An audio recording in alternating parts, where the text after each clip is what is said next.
Hi guys, this is Hirosaki. This story is all about what if Naruto had a classmate who woke up in a different body. Switching opponents with Shikamaru during the preliminary round before the third stage leads to an opportunity for Naruto, one that starts to drastically change his course in life. Before we start, kindly like and subscribe to this channel and look over the description box for the author of this amazing storyline. Welcome aboard! Chapter 1. I died. As simple as that. It wasn't an accident. Nor was I murdered. I was just unlucky. I had cancer. Lung cancer, to be exact. The funny thing was, if you had that type of humor at least, that I had never smoked, ever. I had never tried and never intended to. But fate's a bitch, it seems. So, I lived for 3 years on a constant pity party. My family suffered, my friends suffered, everyone that was relatively close to me entered a depressive mood with just seeing me. It was maddening, seriously. I was going to die anyway, wasn't that enough? Apparently not. I had to see the sadness and hurt in their expressions every single time. Don't get me wrong, at the start it was somewhat comforting that they cared so much. But as time passed it just made me sick. No pun intended. So, I distracted myself. I dove face first into books after an aunt of mine bought one for me. And so, it started, my addiction to any type of entertainment. Months passed with my head buried in books, mostly fantasy, but sometimes I chose something else just for a change. After that came TV programs, from cartoons to normal series, films, or movies, whatever floats your boat, and even documentaries. After that I delved into anime after seeing Naruto. Naturally the next step was manga and their Korean and Chinese counterparts. As I kept going deeper and deeper, I ended up reading light novels. And I stayed between all those options until what was my last year of life started. That's when I took my last step into the abyss. Fan fiction. Even I don't know how I ended up in that god-forsaken place.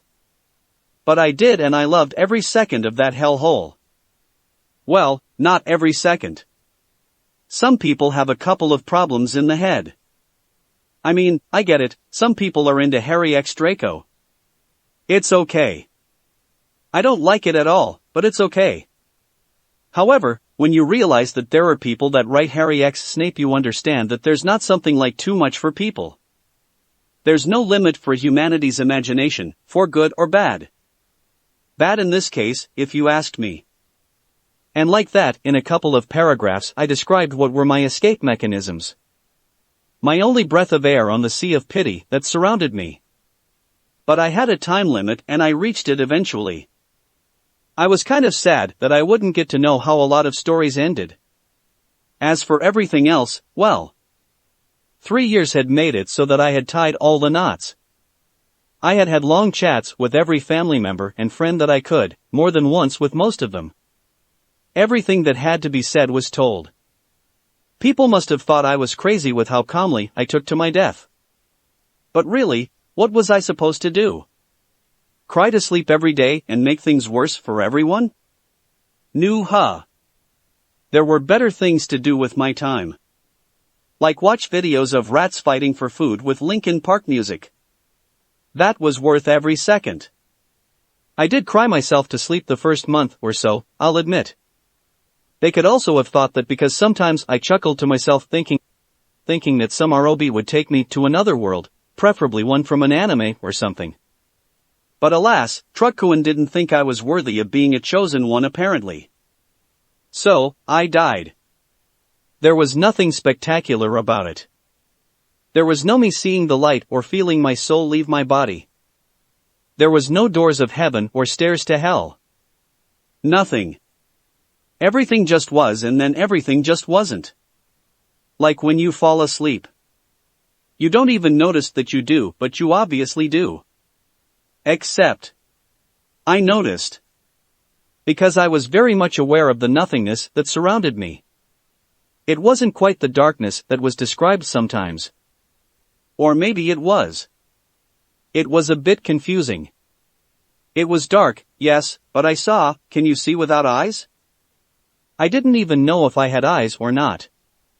I couldn't tell, really. Back to the point. It was like there were different colored lights everywhere, but when I tried to focus on one it was only darkness. All lights were dark in color, barely noticeable from the pitch-black background. And like that, time passed. Nothing happened. I could only do what I had done every time I was bored to death, pun intended.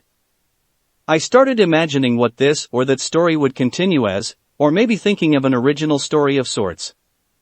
Obviously, none of them were truly original. It just ended up being a mishmash of ideas stolen from others and put together in something that felt awesome. And obviously, I was the main character. Because, I had to feel awesome somehow. Eventually, I run out of ideas and stories. So, I just stared at the blackness and tried to see the lights. At some point I started to think those were other souls, but I could never confirm it. It was an interesting, if not disturbing, observation to do. Didn't really change anything for me anyway, so I pushed that out of my head, even though I didn't have one. And before you say it, yes, I felt pretty stupid making Brooke jokes now and then. I did kind of understand why he did them though. It was a way to deal with it. You could either cry or laugh about it. I decided to laugh. Not sure I could cry anyway, as I didn't have eyes. All this continued until a thought crossed my mind. Will I be here until my mind breaks and disappears? Even I couldn't take that in stride. Time passed as that thought came back more and more.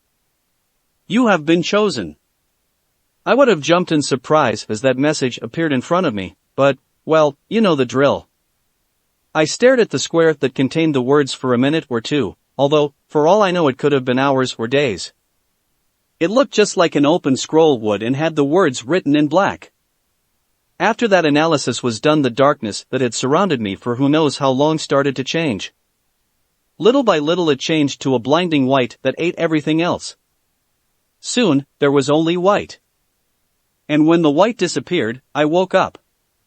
Welcome. Wake up, AG.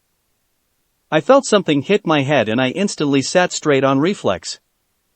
What greeted me was the sight of a classroom with the teacher looking thoroughly pissed at me and the rest of the class snickering and giggling. Ha? I said intelligently and everyone started laughing as the teacher's eye twitched. What on earth? I blinked. I'll let it slide because it's your first time. Just don't turn into a Naruto. I heard a shout of protest at that, but the teacher turned around to continue the class.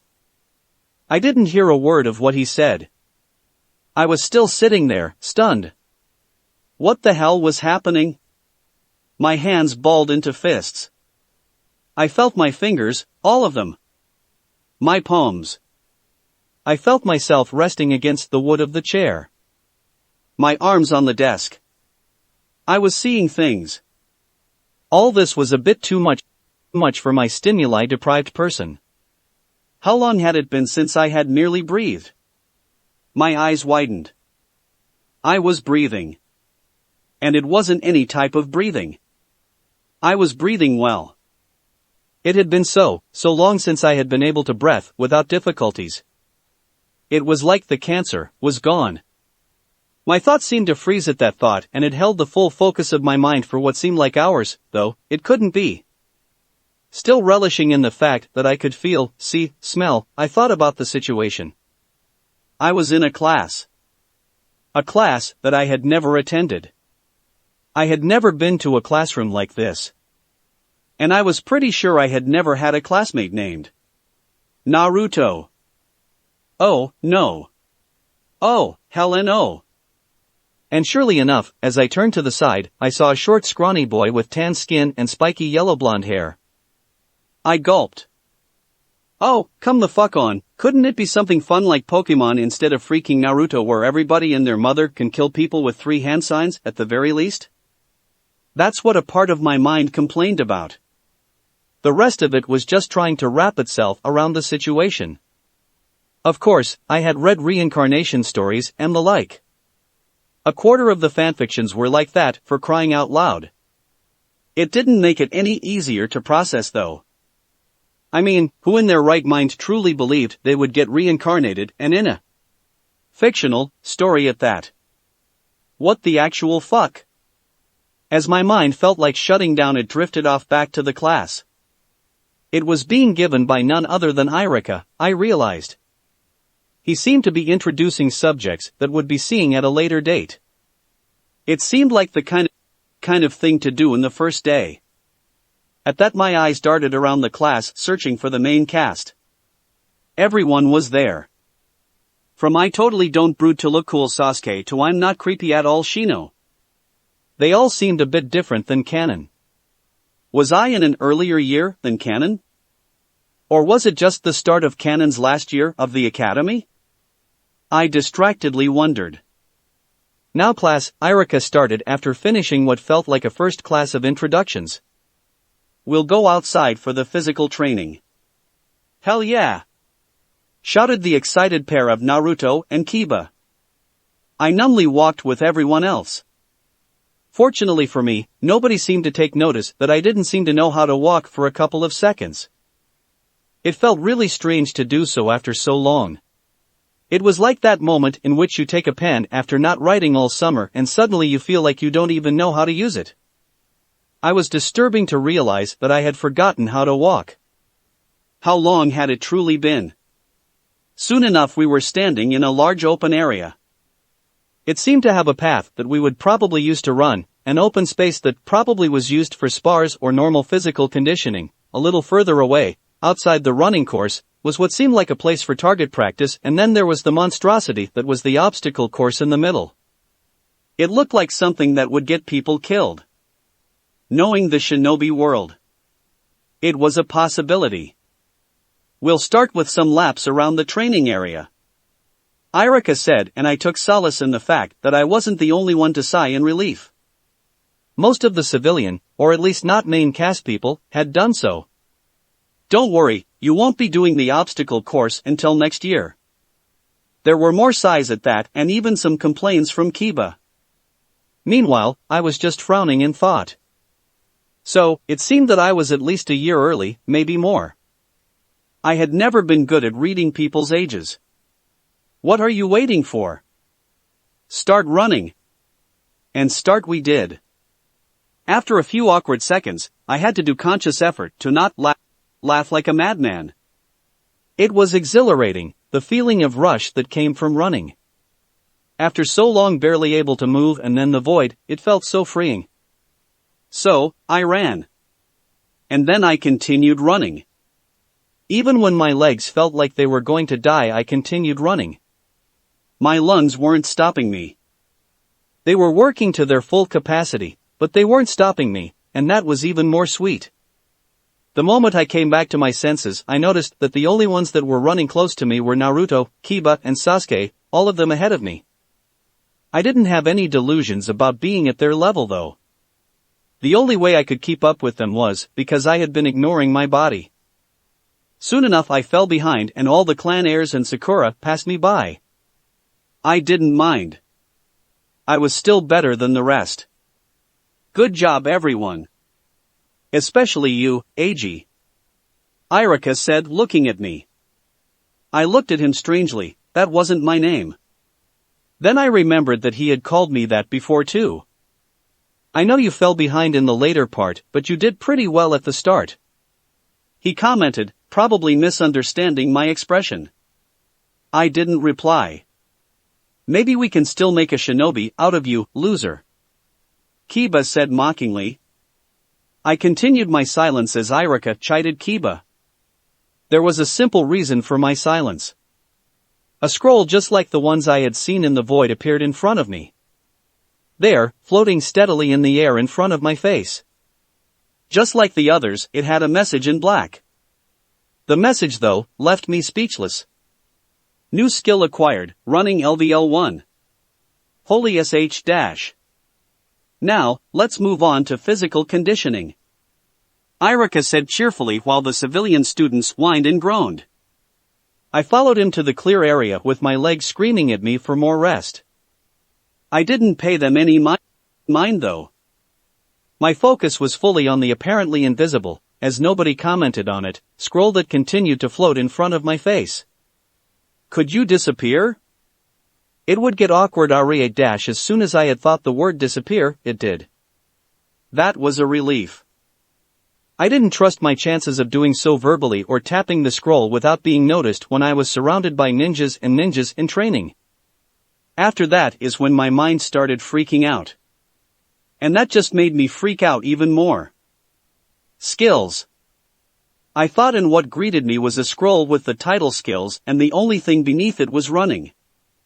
My heart started hammering against my chest and my ears seemed to close themselves as everything went silent and I was drowned by my thoughts. No, perks. Same thing, just that this one was empty besides the title. Now, you may want to know the reason for my freak out. It was simple. There was no sign of me having gamer's mind, or body for that matter. Status. Eiji Satu. Title, Academy Student. Energy points, 100/100. Chakra points, 50 to 50. Strength, 5. Dexterity, 5. Constitution, 5. Chakra, 5. Chakra control, E. No HP. No intelligence or wisdom for that matter. I thought numbly to myself. Let's start with some push-ups, shall we? Irika said, blissfully unaware of my internal struggle. I did so together with everyone else. My mind wasn't on the training though. I was looking straight at my status screen. It told me so much and so little at the same time. There were no health points and I didn't seem to have gamer's body. That meant that I wouldn't be able to pull a bullshit move like getting pierced right through the heart and live because the attack hadn't taken all my HP. I also didn't have the intelligence and wisdom stats. That meant that I couldn't force myself to be smarter or have better memory through stat points. Which brings us to the third thing, I didn't have stat points nor a level. So, I wouldn't be able to become stronger by farming quests, if they existed at all, and killing things. Although that last one didn't sound so good knowing that I didn't have gamer's mind to keep me sane. With a sigh, I closed the screen and followed Irika's instructions through the physical conditioning. As we finished it, I received another notification. New skill acquired, physical conditioning LBL 1. I resisted the urge to sigh. Now, it's lunch break. There were cheers and sighs in relief at that. I'll see you all in an hour at the classroom. At that moment I went and sat in a shadow. I needed to think. So, summary. I am in the Naruto world. I have a name that isn't mine and I have a really nerfed version of the gamer. Is that all? Am I forgetting something? Right, inventory. At that I received yet another disappointment. The screen showed me at the top and what I was wearing. I had a pair of dark brown shorts, a white t-shirt with the Konoha symbol in black in the middle and a pair of shinobi sandals in black. The shocking thing was my face. I looked like fucking Shursui. Or maybe a son of Kurenai would be more precise. I wasn't sure. I had short and messy pitch black hair and red eyes so it could go either way with one having the Sharingan and the other natural red eyes. I doubted I was related to either though, the surname didn't match and there was no mention of Eiji in canon, although this could be an AU. The disappointing part though, was that I only had 5 spaces in the inventory. I spent all of a second lamenting that fact before I desperately tried to expand the screen to see if there was more. There wasn't. I wonder if it works with one of my stats. I thought dejectedly. In my mind, it was too much coincidence that I had 5 inventory spaces and all my stats were 5. Still with my mood down I summoned my status screen once more. It was so plain and empty that it hurt to look at. I tried to see if I could get more information on everything. Nothing worked. It was a good thing that everything seemed to be pretty self-explanatory. Wondering if the title did anything, I had an idea. Titles. Academy student, improves the rate at which your stats and skills increase by 5%. Underwhelming, but useful all the same. I decided to see my skills next. Running, active, LVL 1. When used increases the speed of the user while running by 10%. Consumption 10 energy points per second. Physical conditioning, passive, LVL 1. Improves the rate at which your strength and constitution increase during training by 5%. I did a double take at the cost of running. What the hell was up with that overly high cost? I would get tired of running after 10 seconds. What the fuck? Rereading the skill several times, I came to a conclusion. The skill wouldn't apply every time I ran. It was actually a boost to be applied on top of my normal running, as it said that it increased my speed when I activated it and while running. I hoped I was right. As I felt myself get hungry, I sighed. No cheat of not needing to eat for me. I probably needed to sleep too. Standing up, I checked my inventory again. This time I ignored the disappointment of the 5 spaces and checked its actual content. One of the spaces was occupied by what seemed to be some kind of notebook. Taking it out was dangerous. You couldn't know when you were being spied on while inside a ninja village. The mere thought was surreal though. I made my way back to the classroom and to what seemed to be my seat, at least for the day. I had my backpack there. It was a simple beige color, and I decided to use it. Taking a moment to check it, I only had a notebook and pencil case. The notebook was blank. Probably for the academy. With that out of the way, I decided to take out the other notebook from the inventory while my hands were inside the backpack. Taking a look at it, I didn't have much problem guessing what it was. It was the diary of the real A.G. Satu. I felt my blood run cold.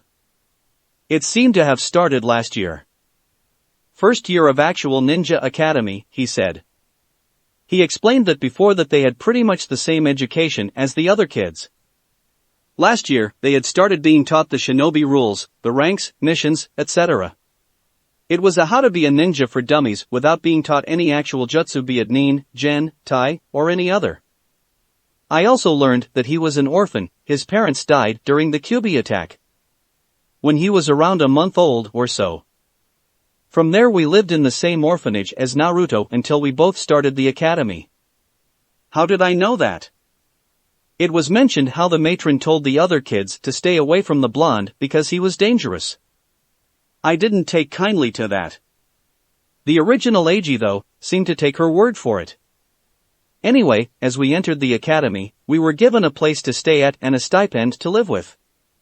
It was a program available for all orphans apparently. It was a bit shitty. I thought that the best option for orphans was to be a shinobi. It was practically forcing us to be ninjas.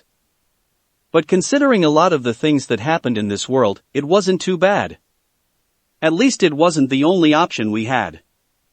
When I had a pretty good idea of what my situation was, I decided to think.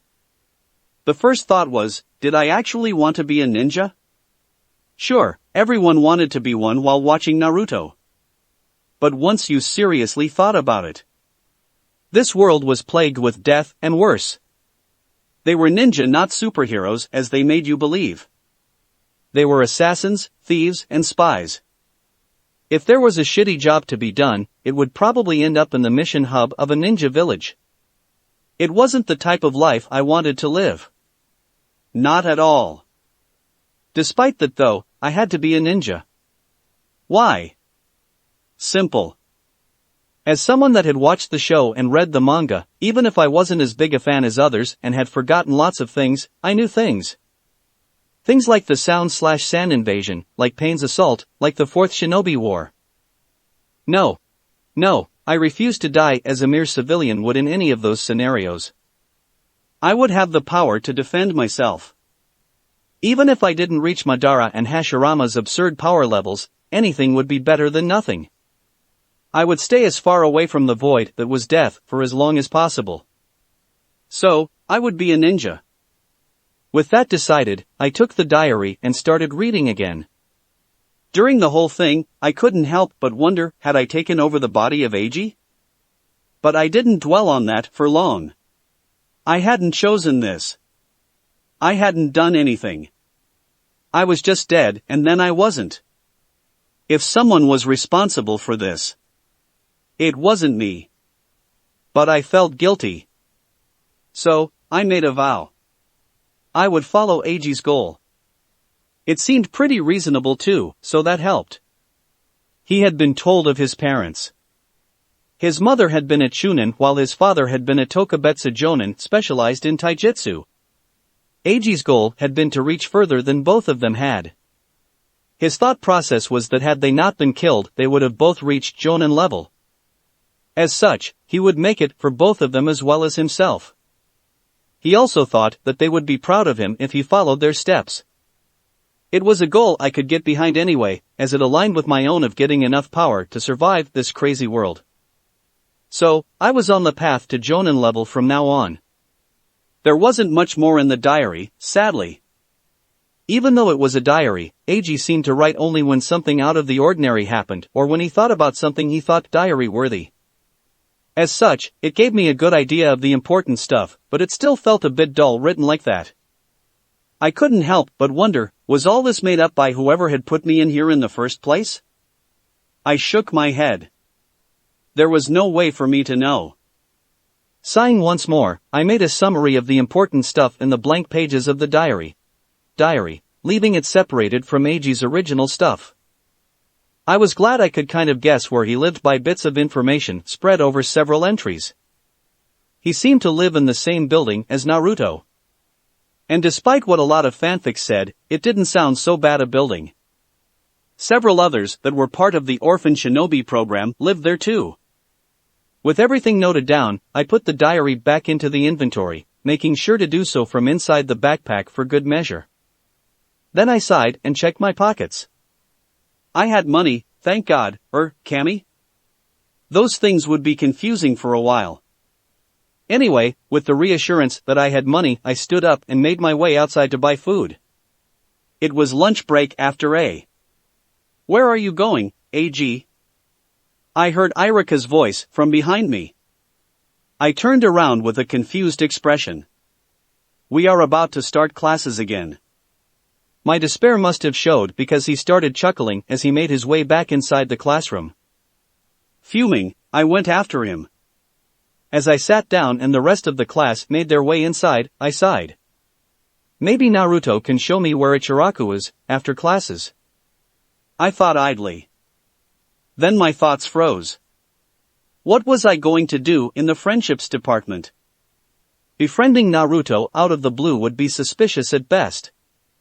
The Hokage would surely keep an eye on me if I got close to him without reason. And he would be the least of my worries.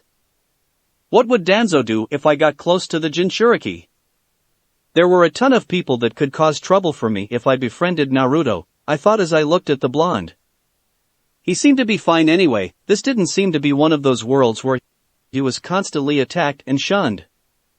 Look at that goofy grin as he blatantly ignores Irika's lecture. He was fine. That's what I wanted to think.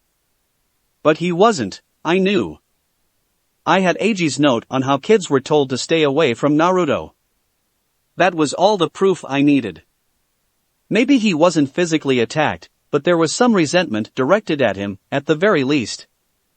The problem was I brave enough to do something about it? I was disgusted at the fact that I didn't know. Trying to keep my thoughts away, I turned them to the others. Sasuke would be difficult. The only thing he respected and wanted was power. And I wasn't sure of the first part. It was pretty obvious that we were post-massacre just by looking at him. Befriending him while I was a weakling was out of the question. And I kind of disliked him, so there's that. Ino and Sakura were out too. From what I knew, they wouldn't take kindly to some random guy approaching them. Ino seemed to tolerate Choji and Shikamaru because she probably knew they would end up as a next generation of Ino Shikacho or because their parents were the previous one. I didn't have that benefit. And I refused to be treated like another Naruto by Sakura. Nope. I wouldn't go anywhere near Kiba until I could kick his ass. I was sure if I did, he would just put me down while boosting his own ego. He looked the type. And that mixed with the fact that he was as knucklehead as Naruto, I would end up killing him if I ever got strong enough. Shikamaru would be a difficult one. He was sure to notice something was amiss, he was scary smart after all. I would have to be careful when around him, especially, there was no need to add a friendship to the mix. At least not until I had a better grasp of everything in this world that I would have to know. Choji was out because being near him meant being near Shikamaru. Shino was creepy, yes, but he wasn't too bad. He could probably use a friend as much as Naruto. His clan was sure to face some scorn. He was pretty smart himself if I recalled correctly, but not overly so. He would probably not notice anything wrong if I was careful. Hinata was extremely shy, but she wasn't too bad either. Actually, she would probably make a great friend. I couldn't think of anything bad about her, personally at least. Extreme shyness wasn't a real problem unless you were Naruto. But first I would have to know this world. I would need a week or so to get used to Konoha. Making a map would surely help in that regard. I would have to follow Naruto around to know some places. I knew what apartment of the building I lived in due to the diary, but I didn't know where the building actually was. After I got that, I would have to explore the city to know where to buy stuff and all that. It would be a busy week for me. While I thought all this, Irika had been explaining the uses of Shuriken Jutsu. It didn't mean only Shuriken though, as some may believe, it also included kunai and senbon.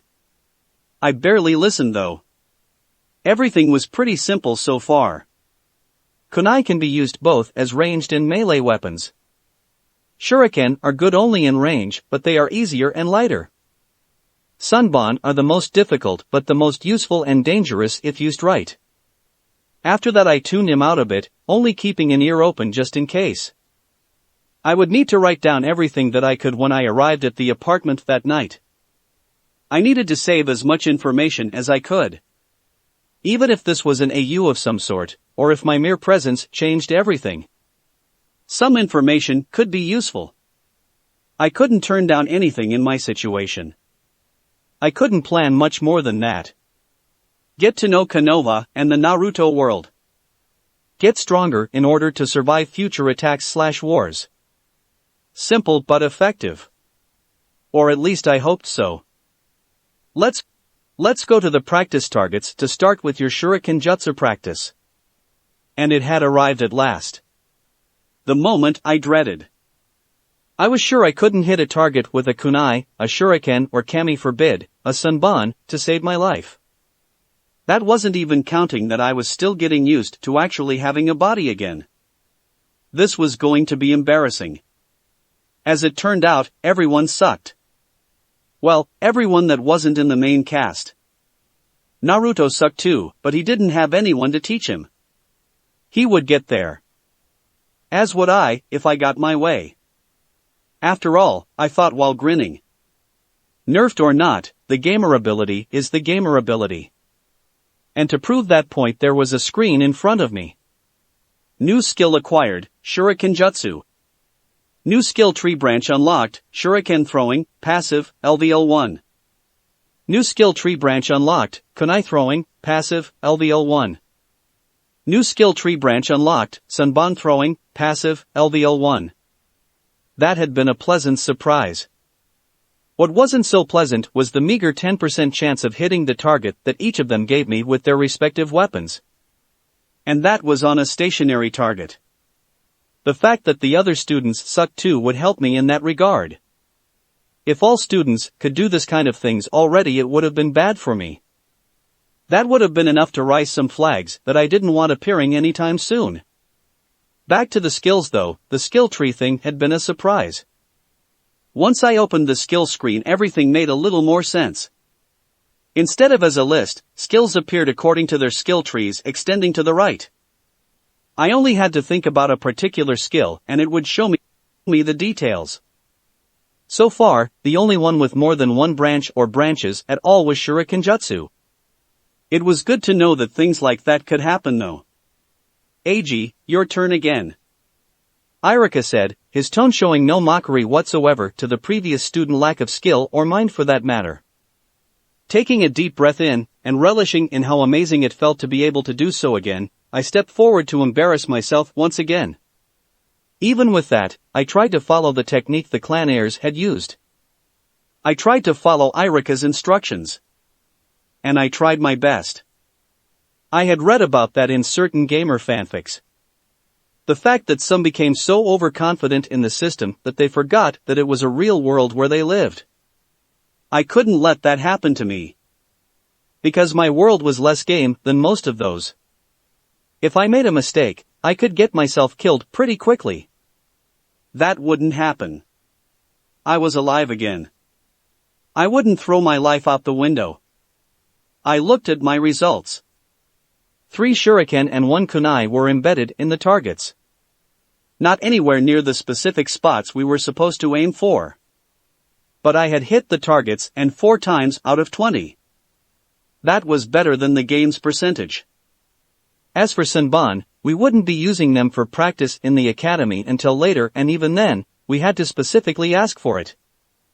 I walked back to the class swelling in pride. Excitement rushed through my veins. Everything had been wonderful since I appeared here. Even the annoying nerfed game and the, I hope the Nara don't give me a strike, troublesome situation were awesome. It felt so amazing to be and feel alive again. I couldn't wait for my turn again. I would beat the percentage again, I was sure of it. And I did it. When my turn came, my 2 shuriken and 2 kunai hit the target. 1 shuriken even came close to one of the circles on the target. I went back to the group while someone else took their turn. I wasn't paying attention to the others though. I was thinking to myself, shuriken throwing has gone up a level. And as that new notification appeared in front of me, I came up with my Nindo. Live life to the fullest. Chapter 2.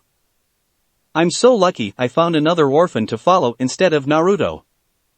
My original plan to follow the orange-clad kid back to the building had been too naive. I had forgotten about the Jinchuriki's tendency to prank. Which was a stupid mistake for anyone remotely aware of the series. If I had gone through with my plan to follow him, not only would I have been dragged all around the village, but I would have most probably lost him at some point during one of his escapes. As it was, I was fortunate enough to hear a pair of orphans talking about going back to the building, and so I followed them from a distance. This had the advantage of earning me a new skill that would be dead useful in my shinobi career. Stealth, active, LVL1. Hides your presence according to the level of the skill and the awareness level of others. Consumption 10 energy points per second. If I could get it to a higher level, that is, because, as it was, it wouldn't be useful for shit. 10 seconds wasn't nearly long enough, and level 1 sure as hell wouldn't hide from anything. So, I would have to grind the shit out of that skill. The problem was that, I came to realize as I spent my energy points in stealth while following my unaware guides, EP's regeneration rate was complete shit. It was official, the game hated my guts. The silver lining of all this was that energy points didn't seem to equal my stamina. I had spent them until I only had 10 left, and I didn't feel any different. A little while later, when I regenerated 2 more points, I spent 10 more with stealth and I still didn't feel anything. Conclusion? Energy points were a source for skills that didn't affect me in the slightest. It was a relief, really. Once I was inside the apartment, which was exactly as Naruto's was in the show, with 1 kitchen/dining room, 1 bathroom and 1 bedroom, I had taken some time to see what the rate of regeneration was. The result, after doing some math, was roughly 2 points every 10 minutes. Which was shit, let me tell you. I prayed to every god I was aware of, fictional or not, that it at least was 2% and not just flat 2, because that would be too much for my poor heart. That deduction made sense though, as after some math I came to the conclusion that my energy points would regenerate completely after roughly 8 hours if it was 2%. That was a reasonable enough time to recover energy if I was exhausted. It sucked, but it was reasonable. I just needed to find a way to increase the regeneration, the total amount or decrease the consumption, or, hopefully, do all that at the same time. Once I was done crying, almost literally, over the stupidly nerfed game, I started cooking something to eat. Not eating lunch had been killing me all day. Fortunately for me, there was some food in the fridge for me to whip something edible up. I would have to buy something soon though. I received another possibly useful skill after this. Cooking, LVL1. Improves the quality of cooked goods by 10%. It wasn't much, but I held hope that I would be able to get something out of it in the long run. If I got some energy points with a meal, that would make me pretty happy at this point. I wasn't enough of a dreamer to wish for stat points after receiving disappointment after disappointment. I had come to expect the game to dash my hopes. Have I jinxed it? Fuck. Once I was full, I got my notebook/Eiji's diary out and started writing everything I could remember of the series. Especially the characters and their skills. The world could be an AU where the plot changed a lot just by me existing in it, but there were a lot of chances that the characters' skills would stay relatively the same. That was my only reassurance. I tried to concentrate in everyone from outside Konoha first, as it was more likely I would face those first. Soon, I realized a little problem. I didn't remember shit. I had never been a diehard fan of Naruto. I liked it well enough, but I had read it only once and everything else came from fanfics, which were a poor source of information at best. There was also the fact that if this was the anime world instead of the manga, I was even more screwed. I had only watched the anime before Shippuden and I hadn't even watched all of it. I had some information on what could be considered the most important ones though. Zabuza, Haku, Orochimaru was a tricky one because he was so high level that he probably hadn't showed a lot on screen. The Sound Shinobi, both the Chunin exams ones and the Sound 4 plus Kimimaro, Kabuto and his team, which I had to make some serious effort to remember, the Sand siblings. I found that I didn't remember shit from the other missions that had gone on during the anime, only that they existed and some random fact here and there. There was something about a meteorite or star having a strange chakra for example, something like that. From Shippuden I could only remember the Akatsuki members and Zetsu was a mystery. For some reason I didn't remember shit about the character. I had probably not paid too much attention. After a frustrated hour, I decided to leave it be. I would try to squeeze more information later.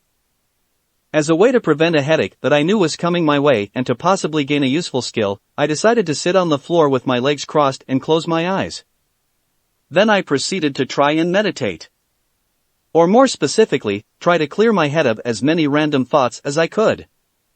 It was easier said than done though and I didn't have too much success, but I did calm down a bit. Some long but relaxed minutes later I opened my eyes to another screen. New skill acquired, meditation, LVL1. Opening it for more details I got sight of this. Meditation, active, LVL1. Increases the recovery rate of energy points and chakra points by 5% while active. You can't move while using this skill. Well, depending on how high I could get that percentage, this could be a pretty useful skill. Pushing that aside I started considering what my best bet would be in order to get powerful in the possible 2 years that I had before canon. My first though was the same that it usually was in fanfics, chakra control. Starting to work in my chakra control right now would do wonders to improve my strength, especially considering that I had small chakra pool.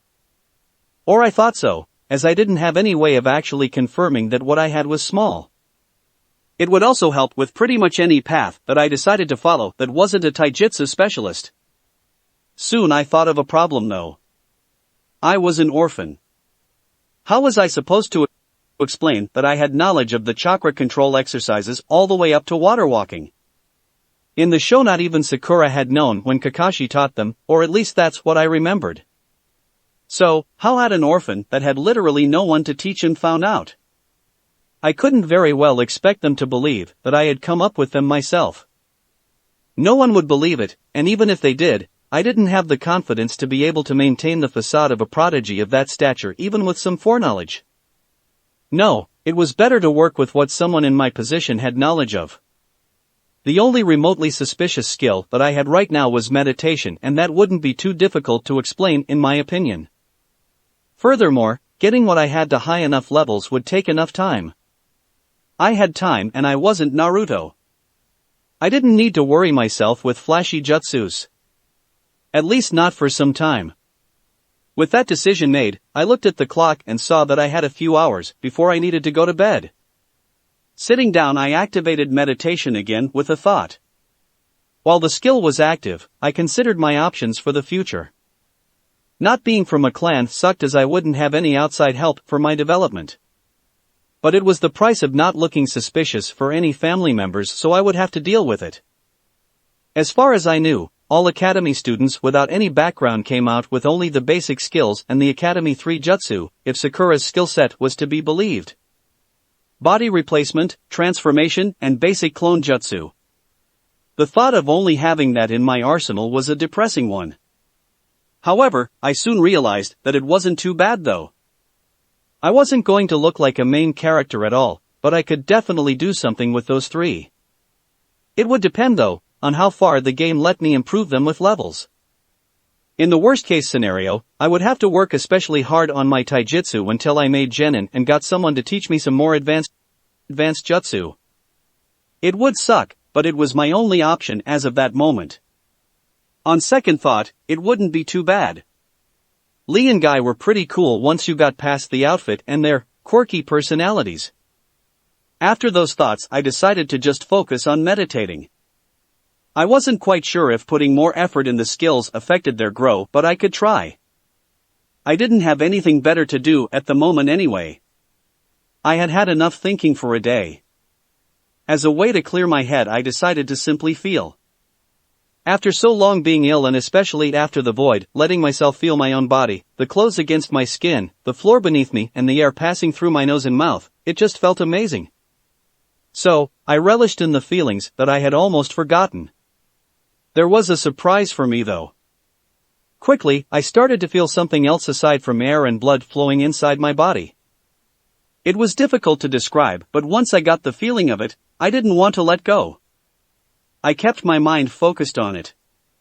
It felt somewhat warm, but at the same time I felt the hairs on my body stand.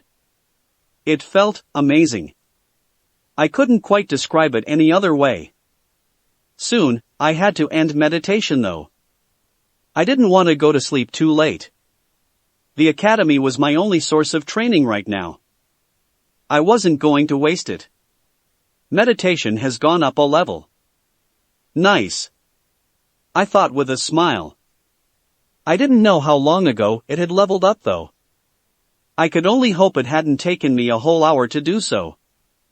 I didn't want to think how long it would take on the higher levels. Taking a deep breath in, I looked at the clock and confirmed that I still had time. I didn't want to continue meditating though. I could easily spend too much time doing so and it would get late. I really didn't want to confirm if I needed sleep right now. Considering that I needed food, it was almost certain that sleep was a must too. I decided it was better to do something else, so I was sitting at the table with my notebook out and drawing a map from the academy to the building. Which, maybe not surprisingly, was pretty close. It made sense when you thought that it was a building used for the Orphan Shinobi program. As such, I was finished pretty quickly, so I decided to continue detailing as much as I could remember. The normal buildings were dull, the shops were left blank. Once I confirmed what type of shops they were, I would differentiate them. Overall, it was a half-decent map if I do say so myself. Better than I thought it would be, definitely. New skill acquired, cartography, LVL 1. I grinned. That was what I was waiting for. Cartography, LVL 1. Improves the quality of maps drawn by 5%. As everything so far, let's hope it gets good enough with levels. I though dismissively. I wonder if mapping all Konoha will get this to max level or I'll need more. After that thought I paused for a few seconds before sighing. I wonder if quests are more difficult to get than that. Or does this game not have them in the first place? That would suck. What about dungeons? Being pretty sure that what I had felt while meditating was chakra, I set myself up to try and replicate the original gamer's instant dungeon skill. I got nothing. And yes, I did check to see if I was doing things right, and as the game showed me, I had used chakra while messing around. With a resigned sigh, I accepted that my game didn't have artificial dungeons. Probably wouldn't have natural ones either. So far, the game seemed to work with an as realistic as possible while still being a game type of logic. It sucked. With those depressing thoughts, I went to bed for the first time after coming to this world. I drowned myself in the feeling of being alive once again before falling asleep. The next week was spent much the same as my first day in the Naruto world. I went to classes using running, had something for lunch that I usually prepared beforehand, continued classes, used stealth while going back to the apartment, and then used meditation once I got there. I tried to use stealth while actually trying to be stealthy, just in case some ninja saw something suspicious if I used just the skill in the middle of the street. I had also started to explore the area around the apartment and the academy, especially when I had time during the lunch break. It was a relaxing week, especially considering that the first few days I had been scared of my own shadow, thinking someone would catch something strange about me and find out about everything. Realizing that I wasn't going to be killed in my sleep didn't help me much though. Training at all hours had started to take a toll on me. I was annoyed most of the time and meditation had started to get difficult. Soon I found myself wanted to annoy Sakura just to get a punch to the face when I noticed that I was stupid. I had decided that my nindo was live life to the fullest, and here I was wasting every minute I had training like a madman. That's when realization hit me, surviving wasn't the same as living. So, it was with a new mindset that I had gone to the academy on my second week as Eiji Satu. That made me be quite restless as Irika explained to us the differences between the elemental nations. It seemed that most of those fanfics that seemed to believe that the academy only focused on history were wrong. It also contradicted canon where the students didn't seem to know shit about the other countries. At least, that's what I remembered. Maybe it had been just Naruto that didn't know. I was practically bouncing on my seat until Sensei finally decided that it was time for our physical training. Grinning from ear to ear, I mentally called for my status screen. Eiji Satu. Title, Academy Student. Energy points, 120/120. Chakra points, 50 to 50. Strength, 6. Dexterity, 6. Constitution, 6. Chakra, 5. Chakra control, E. It hadn't improved a lot, I'll admit. Physical conditioning was doing its job, albeit slowly. Then I did another mental call. Running, active, LVL 4. When used increases the speed of the user while running by 40%. Consumption 9 energy points per second. This was the reason for me deciding to have some fun. Running seemed to level up both by use and by me simply running without actually using the skill. That was godsend, really. I was especially glad about the drop on the consumption that it received at level 4.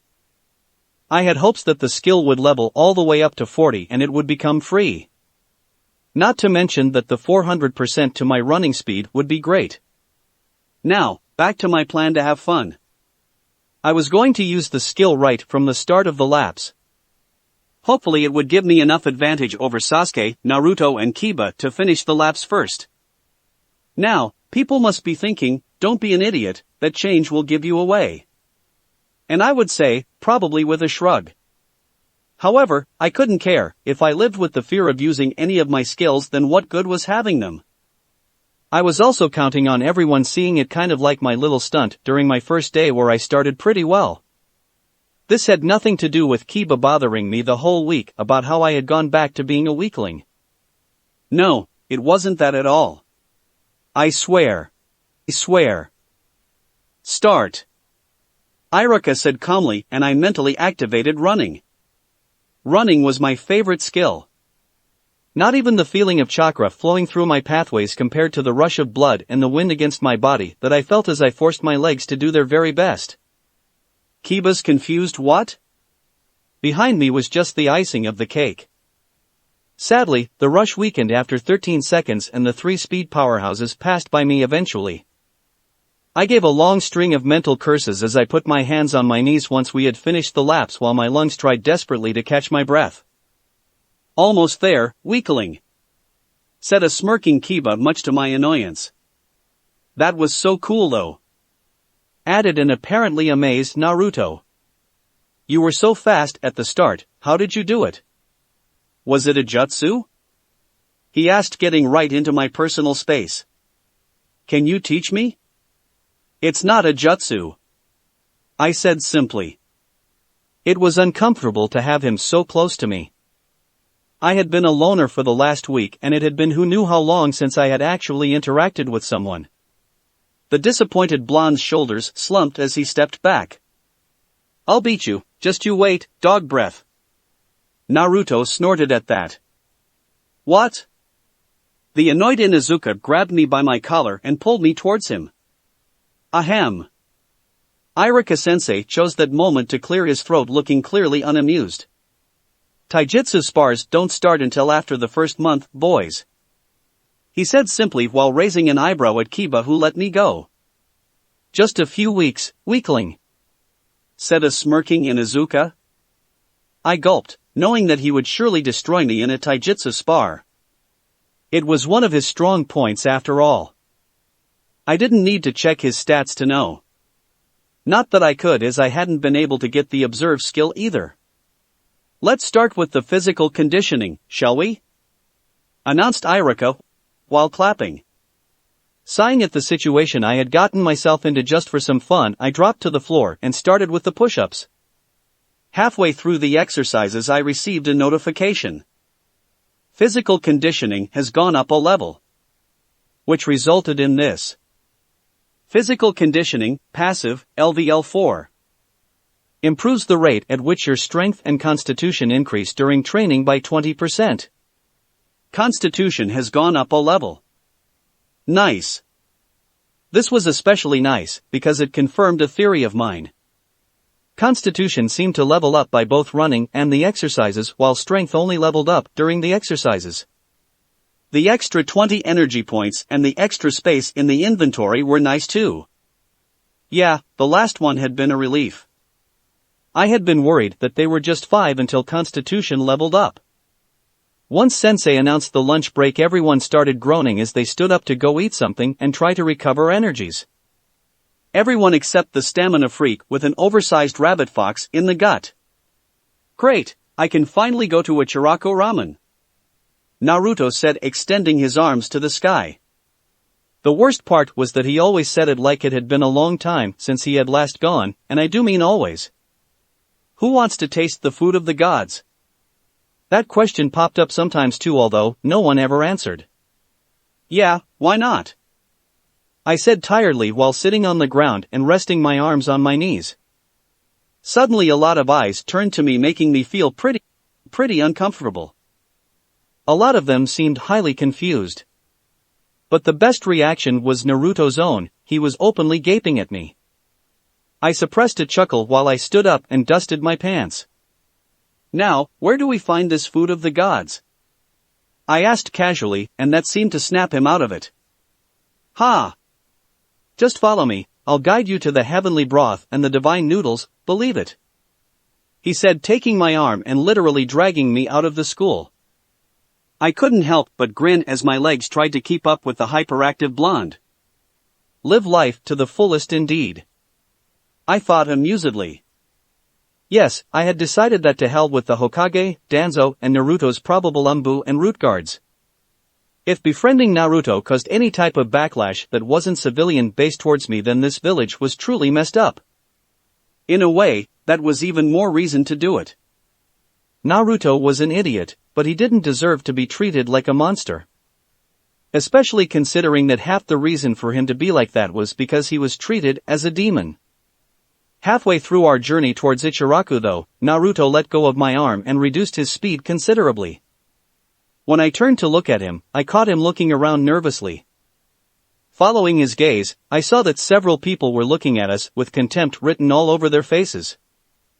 I tried to suppress my annoyance as I continued walking with him with my head high, especially because he had seen me looking around too. So, should I order something in specific once we get there? I asked, not knowing how to start a conversation with him. His eyes widened, clearly surprised. By what, I didn't know, but I could guess, and it didn't make me happy at all. That would be miso ramen, it's the best, believe it. He said with his iconic wide grin before frowning in thought. But they are all amazing. Honestly, how can you try to compare them? He said as if I had committed heresy. Sorry, my mistake. I deadpanned at him and he nodded as if accepting my apology. I shook my head at him.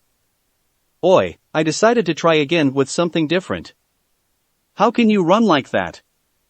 Trying to keep up with you, Kiba and Sasuke, is a real pain. He just laughed amusedly. Don't know. I just don't get tired so easily. I don't get how you can't run like that. I deadpanned again at that answer. Of course, the stamina freak would think like that. Seeing him scratching the back of his head, I sighed. He was as awkward about this as me, it seemed.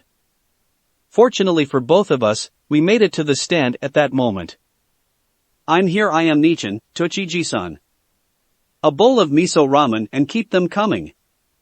The blonde announced instantly after taking his seat. Welcome, Naruto. Coming up, shouted Tucci from the back of the shop. How have you been, Naruto-kun? Asked a curious Ayam before I took my seat next to Naruto. Welcome, I don't believe we've seen you here, she said with bright smile. That smile alone must negate a lot of the bad reputation Naruto involuntarily gave them. It looked that effective to me. Ag Satu. I introduced myself. And no, it's my first time coming. I was curious about how good the place Naruto has been singing praises since forever actually was. I said with a smirk.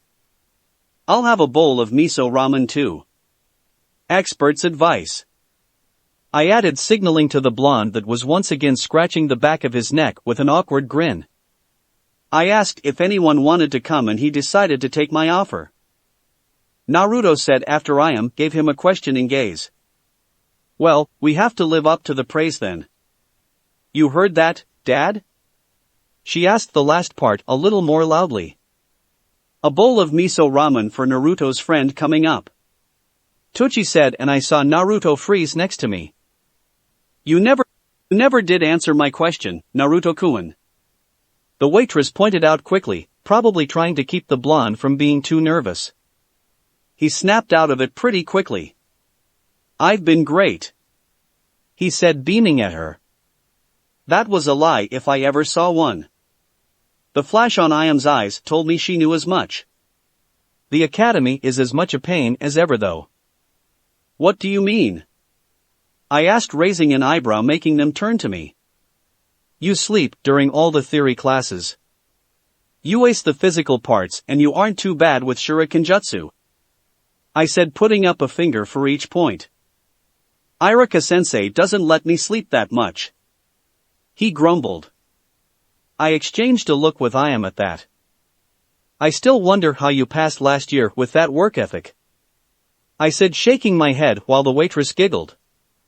Did you come just to be mean? He all but shouted. I tensed up. It seemed that I had struck a nerve. I'm going to be Hokage, just you wait. Then everyone will respect me. This time he did shout.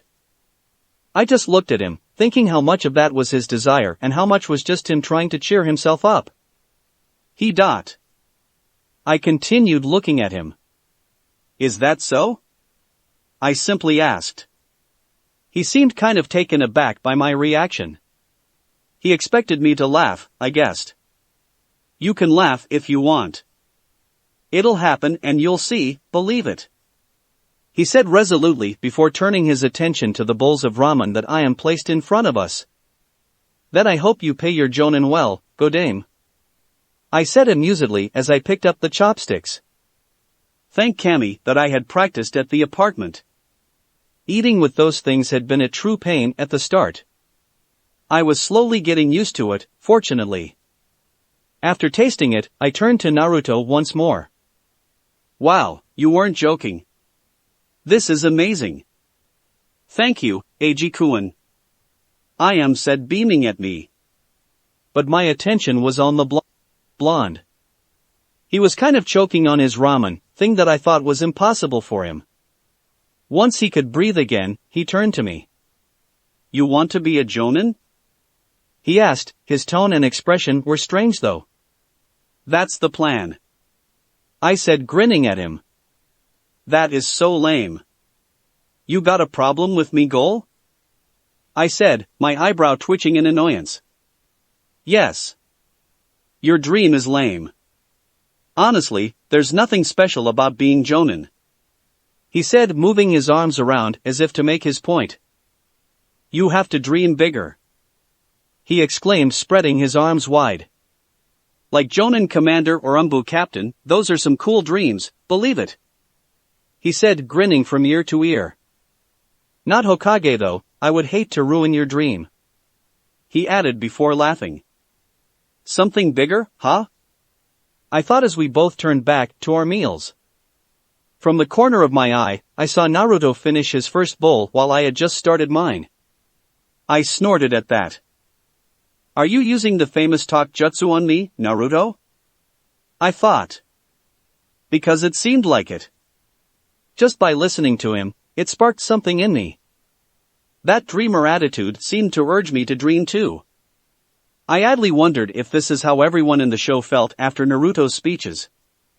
But that attitude felt refreshing. Live life to the fullest, wasn't it? Well then. I said as I finished my bowl. Naruto turned his eyes towards me as he swallowed from his fifth bowl. If you are going to be the next Hokage, then I'm going to be the next shinobi, no Kami. I grinned at him. Ha, that's more like it. He laughed. Another one, please, I am Nichin. Another one for me. We'll need that energy if we want to make our dreams true. Ahaha, believe it. Chapter 3. Are you sure she dash? Naruto, for the third time. Yes, I'm sure. She will just continue hitting you. Just, give her some space. I said exasperatedly. I had spent the rest of our time after the meal telling Naruto to let Sakura be. I was sure, or at least hoped, that the pink-haired girl wouldn't be that bad once he stopped pestering her. Annoying her until she gives you a chance won't work. Okay. He said looking down. I sighed. I heard you are good pranking people. I said trying to keep a smirk as he perked up instantly. I'm not good. He said in a low voice. I'm the best, believe it. He said giving me a big grin and a peace sign. I chuckled. So, that should mean you are good sneaking around. I whispered as if I didn't want others to hear. He nodded quickly with a serious face. Do you think you can teach me? As shinobi we'll need that particular skill. I had this idea just now. Would having instruction affect the levels of the skills? I can do that, but you have to help me with my pranks. He said grinning at me. I hesitated. I didn't want to become undesirable number 2. To hell with it. Stealth training for the win. I just hoped my theory was right. Deal. He swung an arm around my shoulders and started shaking me. We are going to be great friends, Eiji. He exclaimed and couldn't stop an amused half-smile. Of course, go dame. I said, and he chuckled shyly. He obviously wasn't used to people taking him even half seriously. By that time, we had arrived at the classroom. Go dame. What a joke, ha ha ha. We stopped walking as Kiba's voice reached us. He is better than you, weakling, but he is still not good at all. He pointed out with a smirk. Careful who you are mocking, Kiba. Naruto said still grinning. You are talking with the future shinobi no Kami, believe it. He said, pointing at me. I just shook my head at him while Kiba couldn't even retort because of the fit of laughter he was in. Ignore him, Naruto. Dogs are attention seekers like that. I smirked at the blonde that let out a laugh at that. Yeah, you're right. Naruto said, taking his seat. I would shut my mouth if I were you, weakling. Kiba threatened, not pleased at all with my comeback. I just looked for my things and took them to the seat next to Naruto. Whatever you say, dog breath. I waved my hand in the air. I heard a growl, but it was interrupted by Irika-sensei coming in. Let's go outside then, shall we? He said, and we did. Meanwhile, I looked at the screen I had summoned this time. Shuriken Jutsu. Shuriken throwing, LVL4. Increases accuracy against a stationary target with a shuriken by 40%. Kunai throwing, LVL3. Increases accuracy against a stationary target with a kunai by 30%. Sanban throwing, LVL1. Increases accuracy against a stationary target with a sanban by 10%. Yeah, I had been progressing well enough in target practice. I just hoped it was better in this world than it was in canon, where you either were a ninjutsu specialist or you were cannon fodder. People like Guy aside, obviously. I blinked in confusion. Irika had stopped in the open area where we usually did the physical conditioning. Today we'll start with some taijutsu training to prepare you for the spars that we'll start having in a few weeks. He said. I gulped and decided to turn serious mode on. I wasn't going to get my ass handed to me by Kiba if I could help it. For some reason he had me in his shit list ever since the first day. I wondered if it had something to do with my little running stunt back then. Anyway, I wasn't going to be bullied. I hadn't been reincarnated or whatever just to be the guy everyone picked on, huh? So, as I copied Irika-sensei's movement as he explained the katas, I also started planning a new training routine. I would use my free time once the academy finished to train more with physical conditioning and the taijutsu skill that I was sure to. New skill acquired, basic taijutsu, LVL1. There it was. It was surprising though, that I was just taijutsu and not the particular style, basic Konoha style. Who would have guessed that name, huh? Anyway, I wasn't going to complain. Reading the description though, was a bit disappointing. It didn't give any real buffs or anything. I had hoped to get a little boost even if it needed energy. But no, there was nothing except the increase in my skill according to level, kind of like the stealth skill. Here's hoping that there's something like that at a higher level. Shaking my head to brush those thoughts aside, I concentrated in the class. I would need to know how to practice the katas at home. It would have been better if I could practice with Naruto or something like that, but we didn't have the space for that in the building. It was a shame, really. But I would have to make do with classes and training by myself. Maybe I could get a wooden post to practice on? Could I even install that on the apartment? Things to check later. Unfortunately for me, the classes ended without me being able to gain another level in taijutsu. But that would change soon. I had 3 weeks until we started having spars. I had to bring it and my physical stats to a good enough level so that Kiba wouldn't beat me. Which sucked, because I was sure he was the best taijutsu user in the class aside from Sasuke and maybe Chuji. And Hinata if we were having spars between genders. The last two didn't worry me too much though, they were too gentle to truly dominate in a spar. Kiba and Sasuke were my competition. Naruto was a bit of a wild card. He had strength and stamina, but he didn't have technique at all, or at least he was portrayed like that. I better be on the safe side and put him up there in the list too. Shino too, shit, I was truly a weakling. Eiji, do you want to go pranking? The voice of the wild card interrupted my thoughts. Sorry, Naruto. I said, and I was truly apologetic. I had just made plans with him, but I really wanted to beat Kiba. Kiba has been getting on my nerves lately. I want to beat him when we start having spars. I explained. So, I'll head home and train some more. Oh. His grin faded a little before he got a hold of himself. I felt terrible. Then we'll start after you get there. He gave me a peace sign. Believe it. I replied, to which his grin turned a bit more genuine. I gave him a half smile. See you tomorrow, Naruto. Try to study something. I said, waving at him. I have better things to do, believe it. I just shook my head at him before my expression turned serious. Activating stealth to spend the recovered energy, I made my way to the apartment. I could almost hear the training montage music in the background. So, there I was, 3 weeks since my friendship with main protagonist Kuan started. I had indulged him and gone pranking a couple of times during the weekends. It was a good way to distract myself from all the training I was doing. I didn't want to burn myself out after all. As a result of our little escapades and what little I could do on my way back home, stealth had improved a lot. Stealth, active, LVL 8.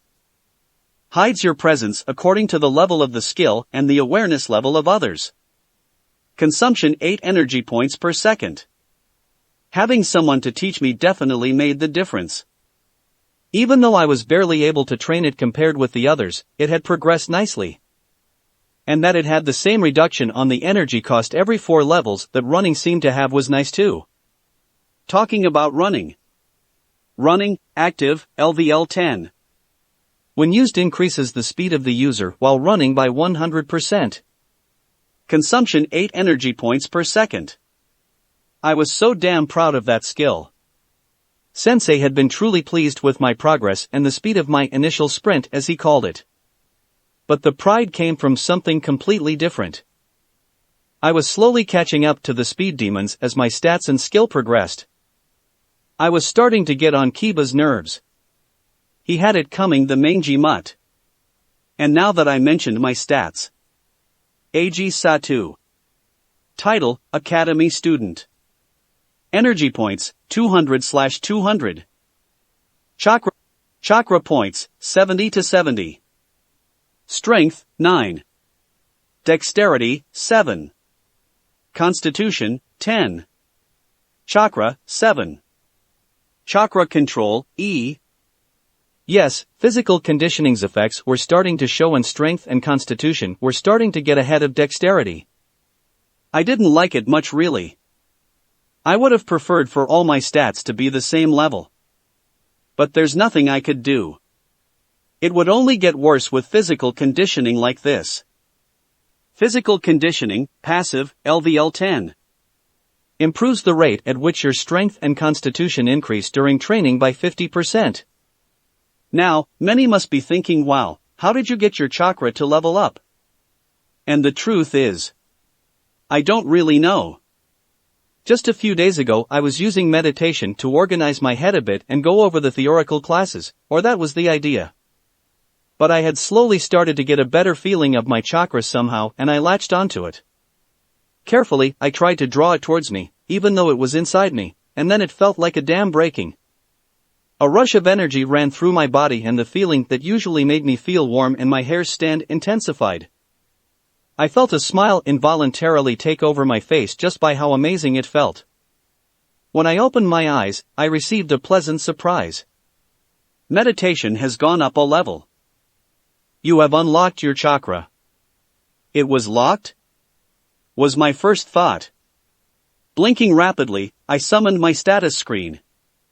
Apparently, my chakra was equivalent to my lowest physical stat for some reason. I would have to research on that. For the moment I made a mental note to check the library that I was sure was somewhere and see what I could find, not only on chakra but in everything else I could possibly need. Oh, and before I forgot, I decided to check meditation just in case. Meditation, active, LVL 5. Increases the recovery rate of energy points and chakra points by 25% when active. Now, onto the good stuff. My true shinobi skills aside from stealth. Shuriken Jutsu skills were starting to be a pain to level. The last level of shuriken throwing had taken me the whole last week to get, and I was still waiting for the kunai level that I was sure was around the corner. I had knowing it would happen eventually, but it was still annoying to be so limited. Shuriken Jutsu. Shuriken throwing, LVL 7. Increases accuracy against a stationary target with a shuriken by 70%. Kunai throwing, LVL 6.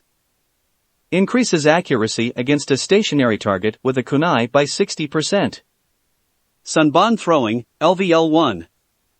Increases accuracy against a stationary target with a sunban by 10%. Still, 60 to 70% was pretty good. Good enough to earn me nice comments from Irika-sensei. I dreaded how difficult it would get to hit moving targets though. Anyway, onto taijutsu. I seriously hoped it was good enough because even if I didn't get paired against Kiba in the first taijutsu spar, it would happen soon enough. And I doubted I would get another level before I got to fight against him. Basic taijutsu, LVL 7. Increases the skill of the user in hand-to-hand combat according to skill level. If that level represented the same skill that shuriken throwing gave me on the same level, then it wasn't that impressive really. Not when you thought that the mutt would probably have been trained all his life by his clan that was known for their taijutsu aside from their ninken. With some luck my stats would be higher than his. Yeah, nah, I was screwed. So, to distract myself, why not look at the rest of my skills? Cooking, LVL 5. Improves the quality of cooked goods by 50%. Cartography, LVL 5. Improves the quality of maps drawn by 25%. Yep, they looked nice. The food I prepared was starting to get good. I had even gotten Naruto to eat some of my food for lunch instead of going to Ichiraku's. Can you imagine? I was truly moved. That's the power of friendship right there. Kiba was going to kick my ass though. Oh well, I could only hope I would get stronger than him eventually. I didn't fancy the rest of my academy life being bullied by the mutt. Now, let's start with the laps. And with the now extremely familiar call from Sensei, I activated running. By now nobody was surprised by my speed at the starts. Naruto was convinced that it was a cool jutsu even though Irika had told him that there didn't seem to be any chakra involved after checking with his sensing skills. Honestly, there's no trust here. Although, it was a ninja village so, never mind. The thing is, I wanted a win today. Even if I got my ass handed to me in the taijutsu spar, I would get a win today. So, I ran with all I had as soon as I ran out of energy points for running. Come back here, weakling. I heard behind me. Keep talking, stupid mutt.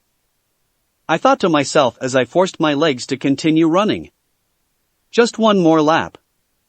I could do it. Even if Kiba got to beat me in taijutsu, I would still be able to hold this over him. Just a little more. And then Sasuke passed me. I started cursing in my mind. Then Naruto ran by me. The idiot even turned a little to give me a thumbs up. Someday, Naruto, someday I'll be able to kick your ass. Mark my words, you hyperactive knucklehead. They reached the end of the lap. I was still ahead of Kiba. I could hear the Inuzuka cursing behind me. He was close. He was so close. I finished before him. Stopping abruptly and tripping over myself doing so, I fell to the ground. My chest moved up and down trying desperately to give my body the oxygen it craved. My legs trembling and sore, as if admonishing me for my stupidity. With my eyes closed and my mouth forming a wide smile, I started laughing. Good job, AG. Naruto's voice reached me even though I could barely hear over the pulse of my accelerated heart rate sent to my ears. You definitely beat him, believe it. He exclaimed. I chuckled and opened my eyes. He can start getting used to eating my dust, Naruto. I said, barely able to recover my breath. I was going to continue beating him. I was sure of it. Why? Simple. Quest complete, finish the running exercise in 3rd place. Rewards. +1 running level. So, I do have quests. But I can't see them? That's bullshit. My pride was replaced by annoyance for a second. However, at this point I was already used to the game's stupid system. I was just happy for the free skill level. I pulled myself up tiredly and still panting. Good job, AG. Irika-sensei gave me a thumbs up. I looked over the class and everyone seemed pretty surprised. Those faces were worth risking the use of skills. Especially Kiba's, he looked absolutely livid. And Sasuke looked intrigued. I just hoped this wasn't one of those Sasukes that was so obsessed with power that he would start pestering me for my secrets and all that shit. I tuned everyone out when Sakura and Ino started shouting about how Sasuke was still the best. Instead, I called for the running skills description. Running, active, LVL 11. When used increases the speed of the user while running by 100%. Consumption 8 energy points per second. I knew it. I just knew you would find a way to screw with me, game. I thought bitterly as I looked at the unchanged speed boost. It seemed that it wouldn't go past 100%. But the level up meant something. I guessed I would still get the reduce in costs every 4 levels. Or at least I hoped so. I paled as I realized that I would have to almost kill my legs every day from now on to keep myself in front of Kiba. Until my stats went up a level or running did. And considering that the latter had just leveled, those stats points better come soon. I think that's enough resting, AG. Start with the physical conditioning. Irika said over my thoughts and I groaned before starting with the push-ups. From the corner of my eyes, I saw a fuming Kiba. That got the smile back on my face and helped motivate me. That's what you get for trying to use me for your superiority complex, mutt. AG, let's go to Ichiraku's to celebrate. Naruto called as we finished the exercises. I chuckled tiredly. Sorry, Naruto. I apologized from where I was sitting on the ground, already taking out my meal. I'm beat after that stunt. Maybe for dinner or tomorrow. I said tiredly munching on my sandwich. He looked at me with his grin fading before starting to scratch the back of his neck. Then, He hesitated and I raised an eyebrow. Would you mind if I, took one of those? Your food is not that bad. He said looking away. I gulped and took one snack to offer him. Sure, go ahead. I said, and the sandwich seemed to vanish from my hand. I blinked. Geez, I won't just take my words back, don't you? I said, shaking my head at him. He chuckled awkwardly. I know. It's just really good. He said, grinning at me. Ichiraku level of good? I asked jokingly. Never. He denied, immediately crossing his arms for emphasis. That's the food of the gods you are talking about, believe it. Sorry, but yours can't compare. Well, it got you to stay instead of going, so that has to count for something. I said smirking. I also wanted to be with you. He blurted out. He continued quickly, seemingly getting nervous. To celebrate your 3rd place and all. I blinked before a smile appeared in my face. Thanks, Naruto. I appreciate it. I told him honestly. He was an idiot for sure, but you just couldn't hate him. That's what friends are for, believe it. He said as if I was the idiot. Right. Thanks anyway, go Dame. No problem, Shinobi no Kami. He gave me a peace sign and then we focused on the food again. Naruto, I started cautiously. He looked at me. Why do you like Ichiraku so much? I asked. He looked at me as if he didn't understand the question. Because it's the best. He said simply. No other reason? I pressed on. He frowned before looking at the floor. You know people don't like me much. I know you saw them, he said. I sat up with my back straight.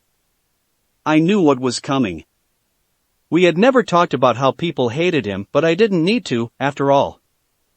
Everywhere else is really expensive, or they won't sell me at all. His voice getting lower and lower until it was just a whisper. Naruto, I said firmly, and he looked up at me. If you give me some of your money, I'll buy food for you. I'll even bring you something of your own for lunch, I said with a half smile. He didn't return it though. You won't get into trouble because of that? He asked unsure. Maybe, I said shrugging. But if they don't see me pranking with you, they shouldn't have a reason to give me trouble. I'll have to stop doing that though, I explained. Maybe one of the kids from our class would start telling, but I wanted to believe it wouldn't be enough to ruin the both of us. And if that happened, I would have a talk with the Hokage. As much as I dreaded that option, it was the best. I wouldn't let Naruto starve himself, and as good as Ichiraku's ramen was, it wouldn't do the blonde well to eat just that. No, he was too good a guy to be left alone like that. I could risk it for a friend. I had noticed that life since I had been reincarnated was pretty dull without anyone in it. I needed friends. And as far as friends went, it was difficult to do better than Naruto Uzumaki. Even with all the drawbacks, he more than made up for them. Thanks, he said softly, looking at the sandwich in his hand. But I still think Ichiraku's the best, believe it, he exclaimed, and I chuckled. Obviously, Naruto, I said with a smirk. Eiji Sato versus Shikamaru Nara. I didn't know if I wanted to laugh or cry as Irika called our names. If Shikamaru did what I thought he was going to do, it would suck. At least I wanted to get some experience for basic taijutsu, damn it. Do the seal of confrontation. Suppressing a sigh, I did so. I give up. The sigh escaped my lips instantly. It was soon followed by a groan. Come on, I all but shouted. Would it kill you to at least have a light spar? I complained. It's too troublesome, he said indifferently before shrugging. I facepalmed. I just knew it. Do the seal of reconciliation, said Irika-sensei while sweat dropping. I did so together with the Nara, and we went to the side so that the others could have their turn. Quest complete, win your first spar. Reward: +1 basic taijutsu level. I take that back. Thanks, Shikamaru, I thought to myself, trying to suppress a grin. Is there anything you enjoy doing? I asked Shikamaru, trying to sound annoyed. Cloud watching, he said with his usual bored tone, and I resisted the need to facepalm. Anything else? I asked. I was truly curious though. Did he have any different hobbies from canon or fanfics? That question came up sometimes when thinking about some things. After all, there were several times that made this look like an AU of sorts. Anything could be different. Shogi, he answered. Same Shikamaru, it seemed. You don't have a board here, do you? I'll be bored out of my mind waiting for them all to finish their fights, I said. There were far too many civilians for me to care and watch all their fights. There were some clan members too, but no one really close to the canon groups. I would still watch their fights though, maybe pick up on clan styles weaknesses or maybe even stances and katas. If the Uchihas could go around stealing techniques, I could try too. I have one, Shikamaru said, sitting up from where he had laid down to watch the clouds. Interested? Yeah, why not? I shrugged, and he stood up and walked inside. I followed him with my eyes. Maybe he wasn't so lazy. Or maybe my group of friends would grow from now on. I smiled. Yes, being friends with a Nara may not be the smartest decision. But I would have to live here. Shikamaru was a pretty important character too. I would have to deal with him eventually. Avoiding him would only end up looking more suspicious than anything else I could do. I looked as he set up the board. Do you know how to play? He asked with a raised eyebrow. I shook my head. I know nothing. I smirked and he groaned. Okay, this is the king. He started explaining. 5 minutes and 2 very lame civilian spars later I had a screen in front of me. Shogi, LVL1. Increases your strategic thinking while playing shogi according to skill level.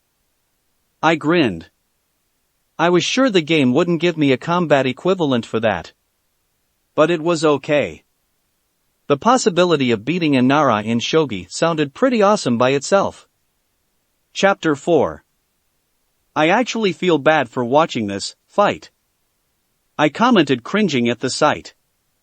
I want to cheer for her, but Naruto tried to explain, ending with just flinging his arms around. I get what you mean, Naruto, Shuji said, nodding sagely. Then focus on our game, Shikamaru said with a bored tone. This is almost as sad. I feel like that civilian that sparred against Sasuke. Thanks for the compliment. Why am I playing against you? To escape boredom. Right. I sighed. The situation was quite simple.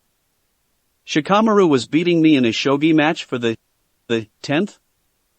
I stopped paying attention after the 6th, to be honest. Shuji and Naruto had joined soon afterwards and we were watching the spars unfold. The current one, though, was embarrassing to look at. It was Sakura versus Ino, and it was a catfight. There was no other word that would do the spar justice. I was afraid they would start ripping their clothes off, honestly. With that disturbing thought in mind, I turned my attention to the board.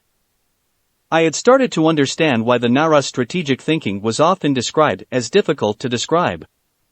There was no way a mediocre writer would find the words to do their brains justice, so it was better left as beyond their comprehension. And that was the case right now. He was beyond my comprehension. Shogi, LVL5. Increases your strategic thinking while playing shogi according to skill level. The skill had leveled faster than any other that I had. My best guess would be because I had played some chess in my past life and shogi was like a Japanese version of it. It didn't mean much though. I had never been good and I was sure Shikamaru couldn't tell the difference between a complete amateur and me. There wasn't much of a difference when you played against someone like him. Do you have plans for after classes? Shikamaru asked.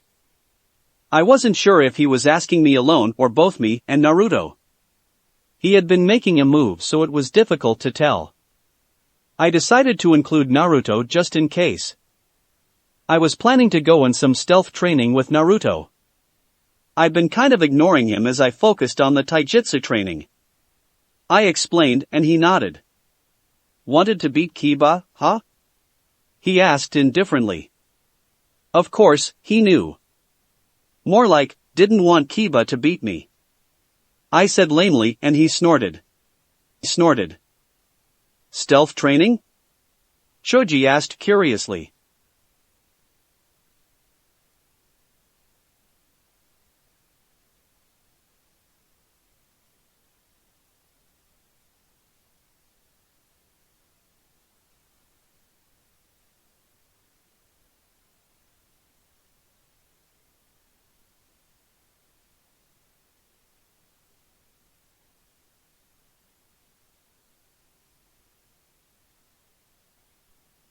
Pranking. Naruto whispered loudly. I just told you, Naruto. I won't be pranking anymore. I narrowed my eyes at him and he frowned before his eyes widened and started scratching the back of his head. Right, I forgot. He replied, looking away. I just sighed and made my move. Shikamaru moved instantly and a groan escaped from my throat as I saw I was screwed again. The Nara just smirked my way as I glared.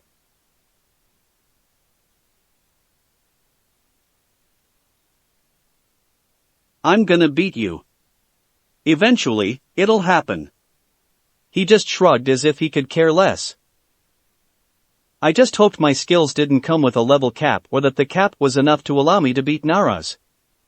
Otherwise, I would have to rely on my own brain and I just knew I would never beat him with just that. Thank Kami, it ended. I exclaimed as the cringeworthy match ended. And I am not talking about my game with Shikamaru. Anyway, Shikamaru said as he set the pieces back into place for another game. Do you want to come to my house? We can continue there if you are up for more games. I resisted the need to growl at that. At least he didn't say up for more defeats. What do you say, Naruto? I asked as I made the first move. I couldn't just leave the blonde out. I just wouldn't feel right. If Shikamaru's parents had a problem with that, then we would just get out. I was sure Shikaku Nara was smart enough to know that Naruto wasn't a demon or a ticking bomb. Or wouldn't be if he had enough support in the latter case. Sure. Naruto answered, scratching the back of his head nervously, and I saw Shikamaru narrow his eyes. I shook my head at him and his suspicious gaze turned to me. I continued playing with a neutral face and the Nara seemed to follow my example with a bored one himself. Eiji Sato vs Hibachi Mizuno. Irika-sensei called for me again. It seemed it was time for everyone to have second spars. I wondered if the class would have enough time to get thirds. I stood in the circle in front of my opponent. He had short brown hair, almost hidden under a gray bandana and stone-colored eyes.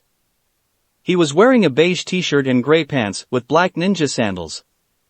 The last still seemed silly to me, but everyone used them, so I just went with it. After doing the seal of confrontation, he took his stance and I took mine with a smirk. I had trained my ass off for these spars, there was no way this kid would beat me. I had decided to wait and see as my strategy. There was no need to rush into things when I could let the opponent make the first move and possibly the first mistake. That is, unless I knew they were someone like Hinata and Shoji, where they would probably be taken aback if I rushed right from the beginning. The kid, I had already forgotten his name, seemed a bit nervous as he shifted in his feet while I just stared at him without moving.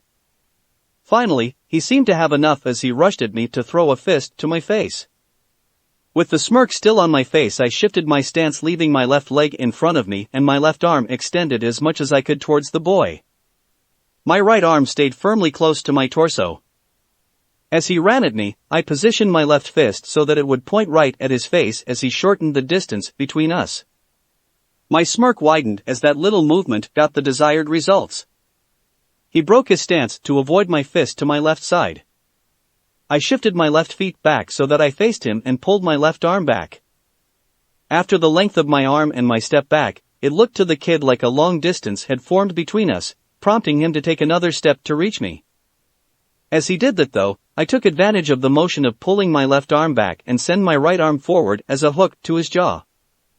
I took no little amount of pride as my fist connected and sent his head back and his body to the ground. During the whole thing my smirk had only grown as I watched while taking my stance once again. After a moment he shakily stood up and I waited for him. If he was a little out of it, then it was even better to wait, he would surely have a ton of openings when he tried to attack. I give up. The kid said as he walked towards me with legs that seemed to be made of jelly. What? I did a double take at that. Granted, he looked like a strong wind would down him, but still. Winner, Eiji Sato. Sensei said as he took notes on the spar. I blinked. That was all? Don't get me wrong, it was kind of nice. Scratch that, it was definitely nice after all that work put on taijutsu. But at the same time, it was kind of underwhelming. I scratched my chin uncomfortably as I made my way back to the others. It was also a little disappointing that I didn't get another quest reward, but I guessed it was only for the first and maybe after I defeated someone in specific if the game was feeling generous. That was fast. Shikamaru said with a raised eyebrow. That was so cool. Naruto said as he stared at me with almost literal stars in his eyes. You definitely got to teach me that. He demanded, signaling at the circle where the spars took place. I just chuckled as Shikamaru grumbled something about loud blondes. What? I told you that I had trained for this, I said with the smirk back in my face. You are so going to teach me? A grinning Naruto told me. Then I'll kick everyone's ass. Especially Sasuke teams, believe it. I just shook my head at him. I just trained what Irika-sensei taught us and did the physical conditioning by myself at home. I explained. But that's so boring. Whined the blonde, and I rolled my eyes before turning to the Nara. I also eat a lot of different things besides ramen, you know? I said, which seemed to get Chuji's attention. Did you start a special menu for training? He asked interestedly, and I leaned back. No. I don't know that much about food, I said, embarrassed, and he nodded. Because the other day my mother was telling me about. And that seemed to spark a conversation on what were the best things you could eat when you were training. I gave the Akimichi as much attention as I could while still playing with Shikamaru. Something told me I would have to work on my multitasking when dealing with all this people. Okay, now, tell me, why is Naruto so nervous about going to my house? Shikamaru all but demanded as we made our way to the Nara compound. Meanwhile, Naruto and Chuji seemed to be having a rather heated argument about what was better, barbecue or ramen. It looked like they were going to take a while too. Look around, I said cryptically, and the Nara's eyes narrowed before doing so. A minute later he turned to me. Why does everyone look at him like that? He asked this time. I don't know, I lied while shrugging. But I doubt it's just because of his pranks. I also heard some people call him a demon here and there. That had actually happened, much to my displeasure, so I was safe to say it. I considered telling him that people wouldn't sell food to the blonde, but I would have to wait until I knew what his parents thought about the matter at least. Shikaku was generally cool about Naruto's condition, but I couldn't know for certain. I see, Shikamaru said while biting his thumb. So, he is nervous because he thinks my parents will be like that? He continued his interrogation. At least he didn't seem offended by that. I think so. I wouldn't take it personal. I'm sure it would happen with anyone else too, I said, shrugging and giving him an apologetic smile. Troublesome. Yeah, he tends to be. I smirked at the lazy genius. You couldn't ask for a better friend though, I said with a smile, looking at Naruto. Shikamaru just hummed next to me. If you say so, he said, looking over to the other pair with his bored look. I couldn't help but think about how much more difficult it was to get a read out of him than others. We are here, he said, pointing to a gate with a pair of almost identical bored-looking guards. I would have wondered if they were even doing their job, but the way they twitched when Naruto came into view told me that yes, they were very much aware of their surroundings. The three of them are with me, Shikamaru said, waving at the guards, and they just hummed distractedly. Well, that's effective security right there, I said, smirking. Lazy asses, the both of them, he commented with a shrug. If you say so, I said, still smirking, and he narrowed his eyes at me before giving me a smirk. Welcome home, Shika. If you go to sleep right now, you know what'll happen. That was how Shikamaru's mother always received him, apparently. It was said that way, at least. I just turned to him with a raised eyebrow. He groaned. Do you have to be so troublesome, woman? He grumbled. I'm not even going to sleep anyway. Like I would. Oh, welcome everyone, the Nara matriarch said as she peeked over the corner and saw all of us. You didn't tell me you would bring friends, Shika, she chided. It was a spur-of-the-moment thing. He shrugged with his hands in his pockets. Anyway, we are going to the backyard, he said, and started walking. It's a pleasure to meet you, Nara-san. I said politely, bowing to her. I'm Eiji Satu. And Naruto Uzumaki. Naruto said while bowing awkwardly next to me. Obviously not used to this kind of thing. Hello again, Yoshino-san. Shoji just waved. My, aren't you a polite pair? I'm Yoshino Nara, a pleasure to meet you too. She said sweetly, and a part of me relaxed at the fact that she didn't say anything about Naruto. Anyone that keeps Shika from taking a nap is welcome here. I sweat dropped at that and heard the younger Nara groan and mutter, "Troublesome woman." And just call me Yoshino. She smiled at us. Of course, thank you, Yoshino-san.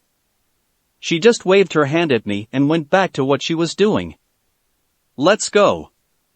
Shikamaru said, guiding us through the halls. There's no hurry, Shika. I teased and he groaned. You have been distinctly not troublesome, Eiji. Don't ruin it. He almost sounded serious. I just snorted and shook my head. Whoa, you have so much space. Naruto exclaimed as he spread his arms as if to signal the size of the backyard. It was pretty big, at least if you were used to our shitty apartments of the orphan building. It would be awesome to have this much space, wouldn't it, Eiji? He asked, turning to me. We could have practiced taijutsu together. There was something in his voice as he said the word together that made me take a mental note to search for a place to train with him and other things besides stealth. You can train here, Shikamaru said, shrugging as we both turned to him. Just keep me out of ... I'll be eternally grateful if you get Shika to train. Yoshino's voice interrupted her son. He just sighed as if resigning himself to his fate, and I chuckled. Count on us, Yoshino-san. I answered to which she shouted a thank you. Traitor. The Nara heir grumbled. We'll play shogi and I'll spar with Chuji or Naruto from time to time. We can tell your mother that you participated too and were resting if she comes. I muttered to him and he gave me a smirk. I like how you think. What do you say, Choji? How about a spar? Naruto asked excitedly. Poor little guy probably was ecstatic that he would be able to do something with someone else. Do I have to? The Akimichi whined. Eiji will bring food for you to the academy tomorrow, offered the blonde. Oi, leave me out of this, I said nervously. I wasn't quite sure if my LVL5 cooking was good enough for an Akimichi after all. They were kind of like the food kings of Konoha, weren't they? Deal. Choji accepted instantly and I blanched. Don't worry. It doesn't have to be really good, just good enough and have lots of it, Shikamaru advised, and I nodded weakly. Naruto gets me into a deal to have me cook more, and now I'm about to have my ass handed to me in shogi. Why did I accept your invitation? I asked defeatedly. Beats me, he said, smirking as he started playing. I sighed. It was some time later that I found myself looking at a pair of screens while walking on the street. Shogi, LVL7. Increases your strategic thinking while playing shogi according to skill level. Basic taijutsu, LVL9.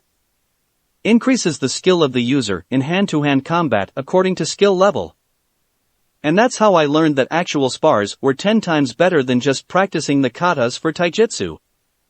Not that I ever doubted it, but I was surprised to have received a level on the skill even though I had just had a couple of spars with Naruto and one with Chuji. The latter really needed a boost of confidence though.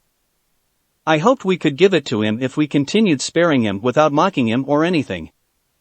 We had tried to get Shikamaru to spar at least once, but it was a lost cause. I noticed that the Nara seemed to enjoy having someone to play shogi against a little too much. I mean, one would think that after beating me so many times he would get bored, but it seemed to do the opposite really. I wondered how many times he had crushed people only for them to give up and stop playing with him. I wouldn't though. My shogi level would get high enough eventually. Or at least, I wished so. Nah, Eiji, it's too late to go to Ichiraku's so. Naruto started nervously while we walked back to our building. I sighed. If you want me to cook, just ask, Naruto. I said exasperatedly before he grabbed my shoulder and pulled me into a one-armed hug, giving his signature smirk. You are the best, Eiji. He said. I'll pay you really well when I become Hokage, believe it. I chuckled. You better. I shook my head. Overall, it was a nice day. I ended the laps before Kiba, I didn't get my ass handed to me in the spars, and I made a couple of new friends. It was a good day. Naruto POV. Today was awesome. I mean, just thinking about it brought a grin to my face. Eiji got to beat Kiba's ass on the running laps, which was pretty nice. Then we celebrated together, and after that we hung out with Shikamaru and Shuji. We even went to Shikamaru's house and his mother didn't kick me out. And Eiji also offered to make me food after I told him about the shops. My grin turned into a soft smile at that thought. He really was a great friend. It only added to my love for Ichiraku's really.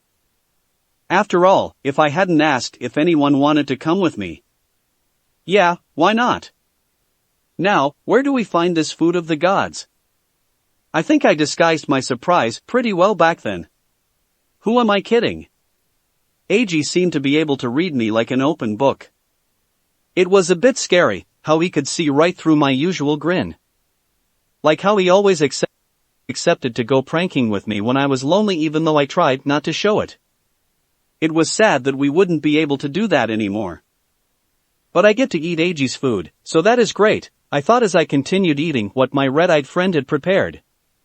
He had made a lot of food and had left saying that he would sit in the balcony while I finished. He liked his peace and quiet sometimes. I shook my head focusing on the food. He wasn't Ichiraku level of good, but honestly, who was? But he was pretty good, and seemed to be improving. And also, how could I tell him no? He was my first friend after all. Well, not really. He wasn't my first friend per se. But he was the first one that hadn't left me. I frowned as I remembered all the times a friend had left me after their parents or the matron at the orphanage had told them to stay away from me. But Eiji stayed. And that was the second best thing about him. He shrugged off all the glares we got as we walked the streets. Even back then, the first day we talked, he had tried his best as we both awkwardly chatted with one another. However, the very best thing about him was that he didn't mock my dream. Is that so?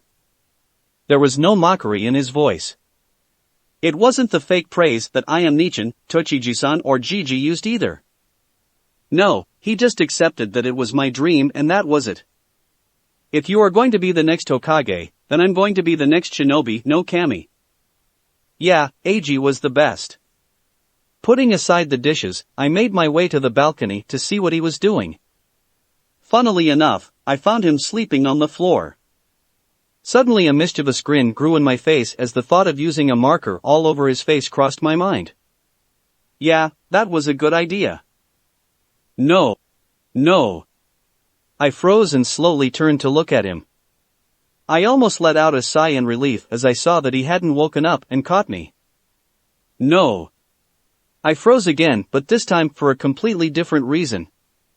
He sounded so weak. It clashed a lot with the Eiji I knew. He always sounded sure of himself, even when he was sure that Kiba would beat him in the taijutsu spars. He had this air of confidence. As if he knew he would beat him eventually, which by the amount of training he did, I believed him. No. He moved in his sleep and I snapped out of my thoughts. Eiji, wake up. I shook him awake. I knew how scary nightmares were. He sat up straight instantly before looking around. Finally, his eyes settled on me. He blinked. I noticed that his red eyes were pretty scary in the night.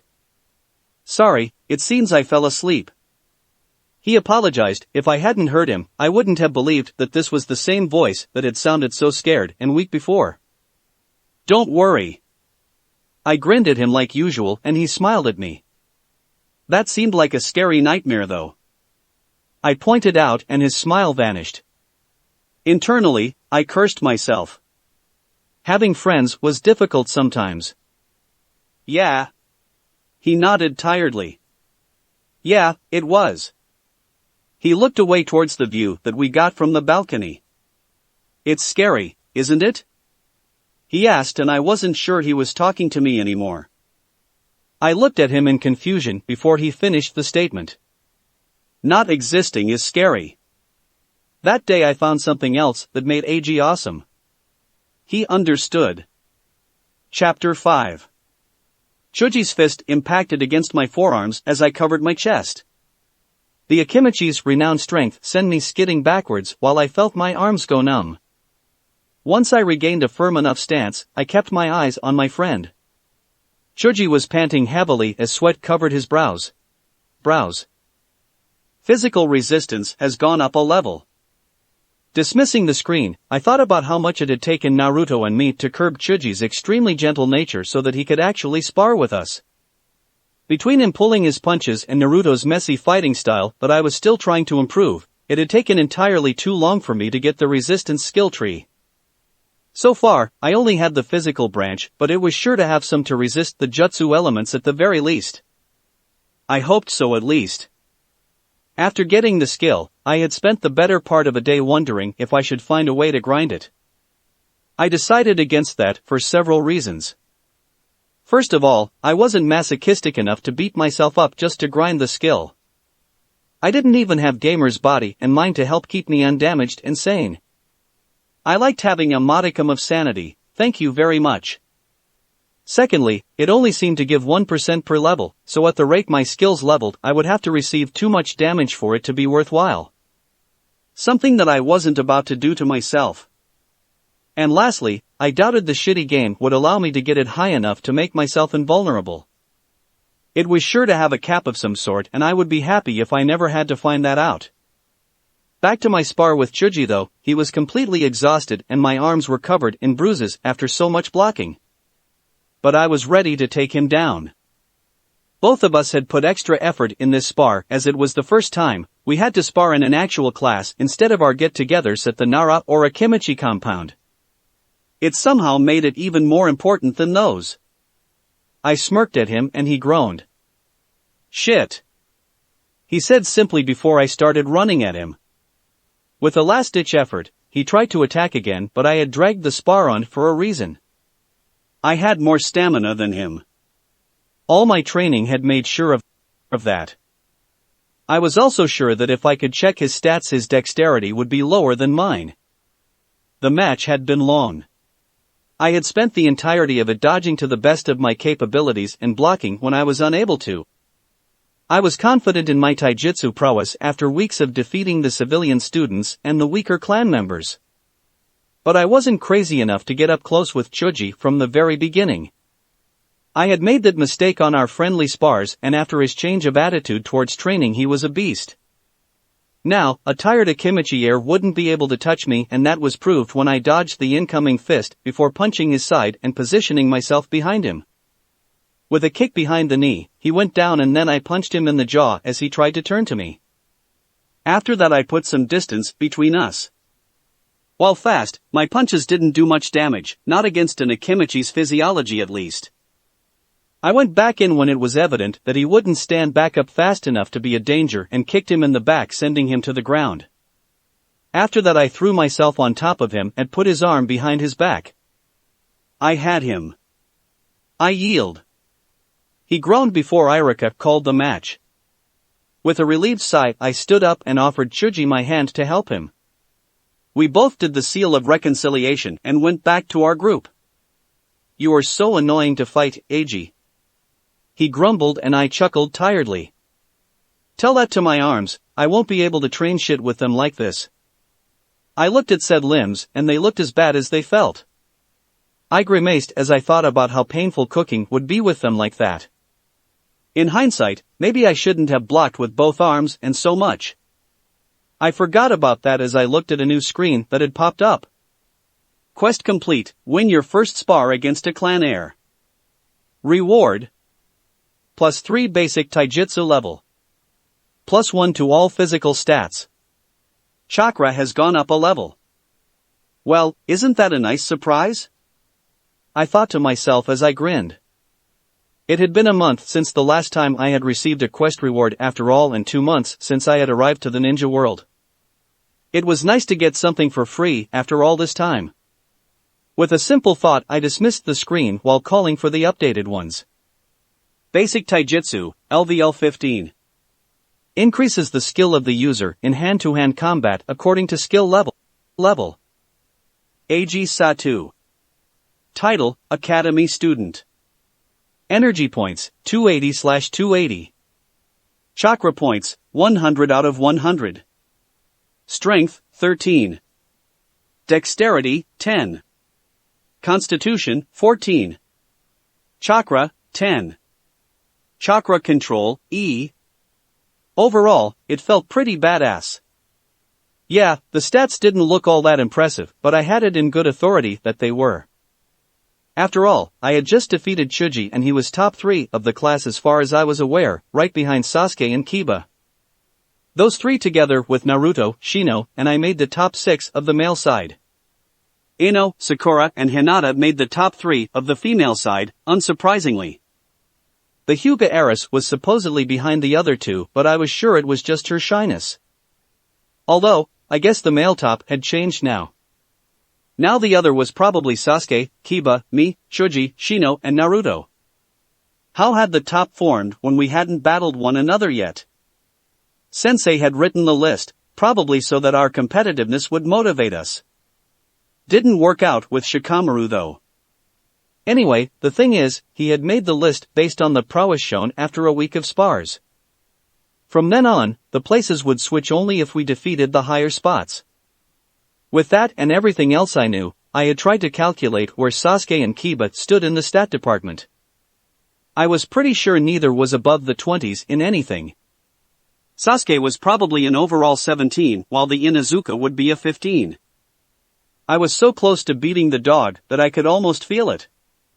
If the teachers decided to pit us against each other right before I reached his level after this long, I would be pissed. Not to mention that he would never let me live it down. After a week, I noticed that the teachers seemed to purposely avoid pitting the clan heirs with anyone else. They probably thought that it would be a waste to have a clan heir battle against a mere orphan or civilian. Soon, Naruto was added to the list based on mere stamina and strength even if his technique sucked. Being the Jinchuriki probably helped. And just last week they had deemed me worthy, apparently. Nice spar. Shikamaru commented, not even bothering to fake enthusiasm. I just rolled my eyes at him and sat down at the other side of the shogi board. It was a cool spar. Naruto explained with true enthusiasm. You were so close, Shuji. A couple more punches and he would have gone down. Thanks, Naruto. You are a real friend. I deadpanned at him and he kept his gaze on the grateful Akimichi while ignoring me. I internally smirked. Some time ago he would have been sputtering about not meaning it like that. He had come a long way from the awkward friendless boy I had eaten ramen with. Regretting your creation? Shikamaru asked as we started playing against each other. Never.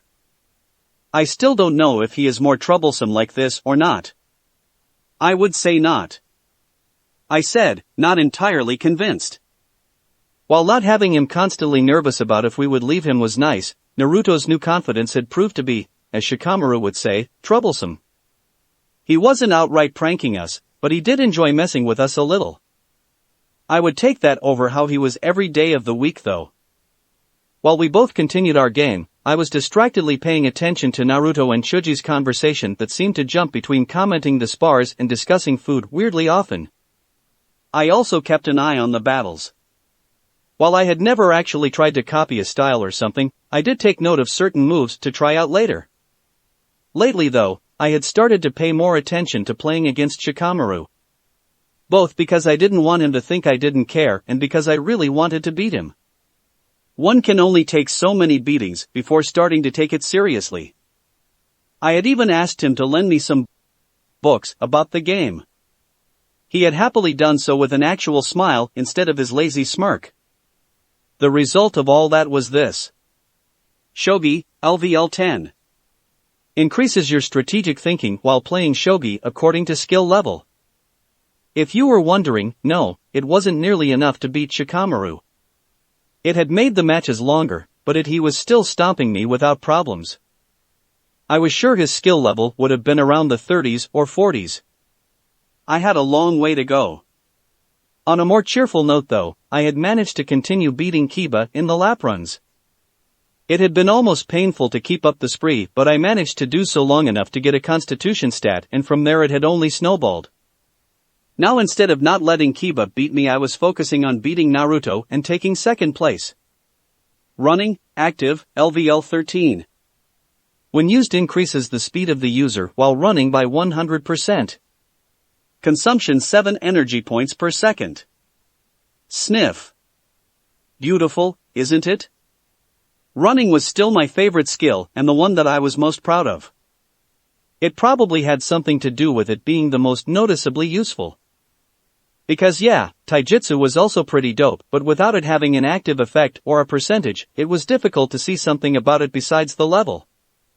And while these two were great.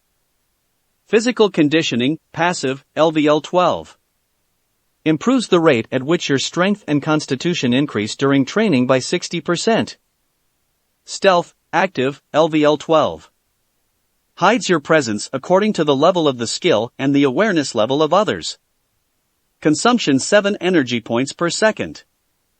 They just weren't as impressive, not really. Stealth was cool though. It just didn't bring the bragging rights that running did.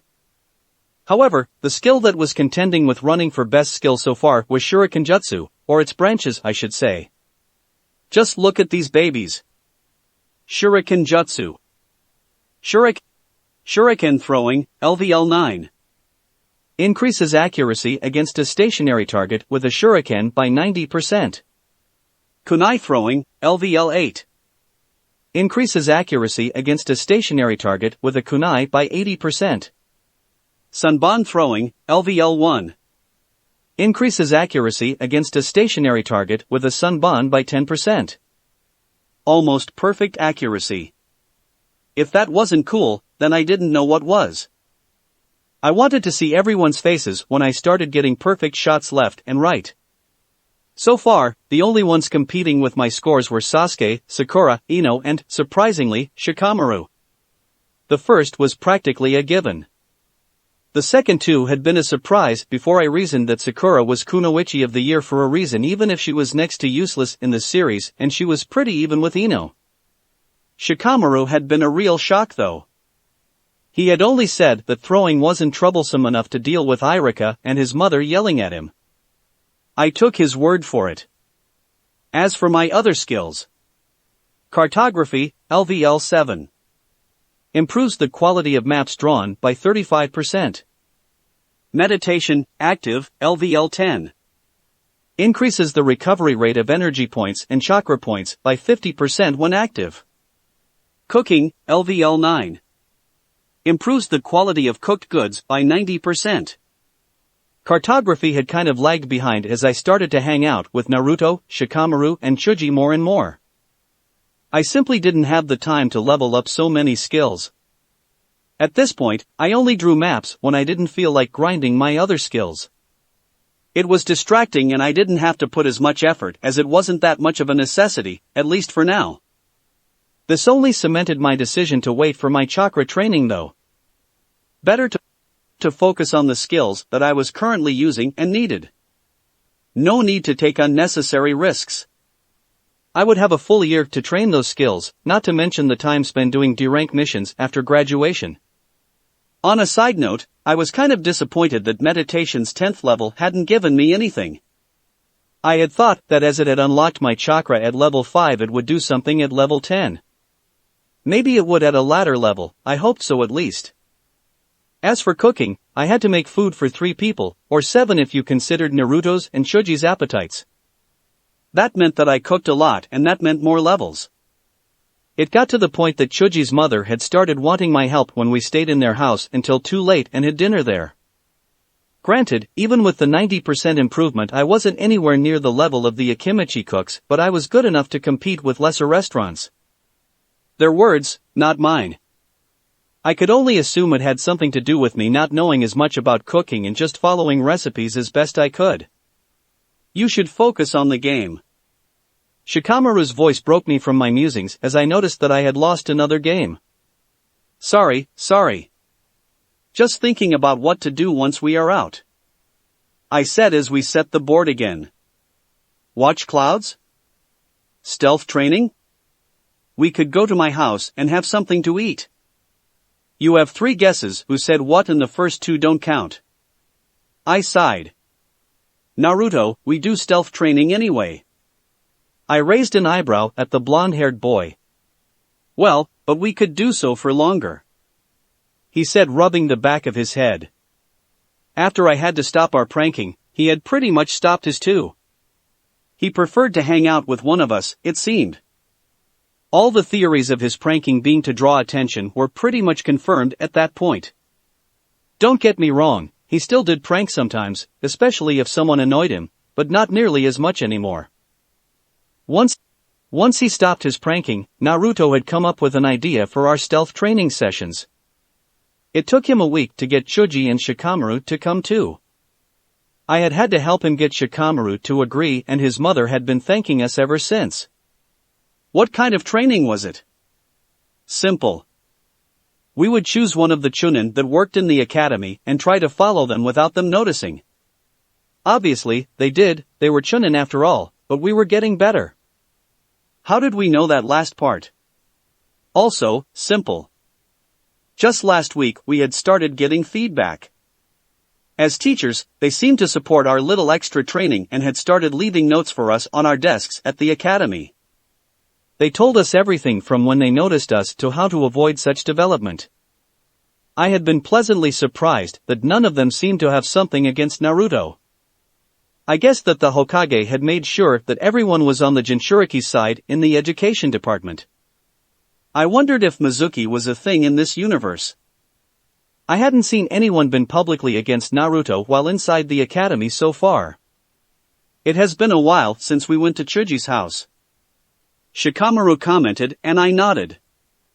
Let's go there. Then I turned to a disappointed Naruto. And we'll do extra stealth training tomorrow, how about that? He instantly perked up and nodded. I smiled. What's the fuss all about? I asked, confused, in a corridor of the academy. In front of our little group was a much larger one of seemingly older students facing a wall. They are signing for the electives.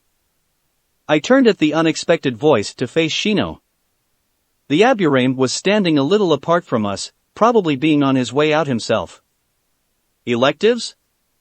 Naruto saved me from being the one to ask. There are specialized classes that can be taken during the last year. Only 2 per student though, from ninjutsu classes to politics. Shino explained, pushing his dark glasses up. I could almost see the stars in Naruto's eyes. A frown appeared in my face. That most certainly wasn't a canon thing. I suppressed a sigh. It was a good thing I didn't intend on following canon anyway. Let's wait. I want to see what electives we'll have, I said. Do we have to?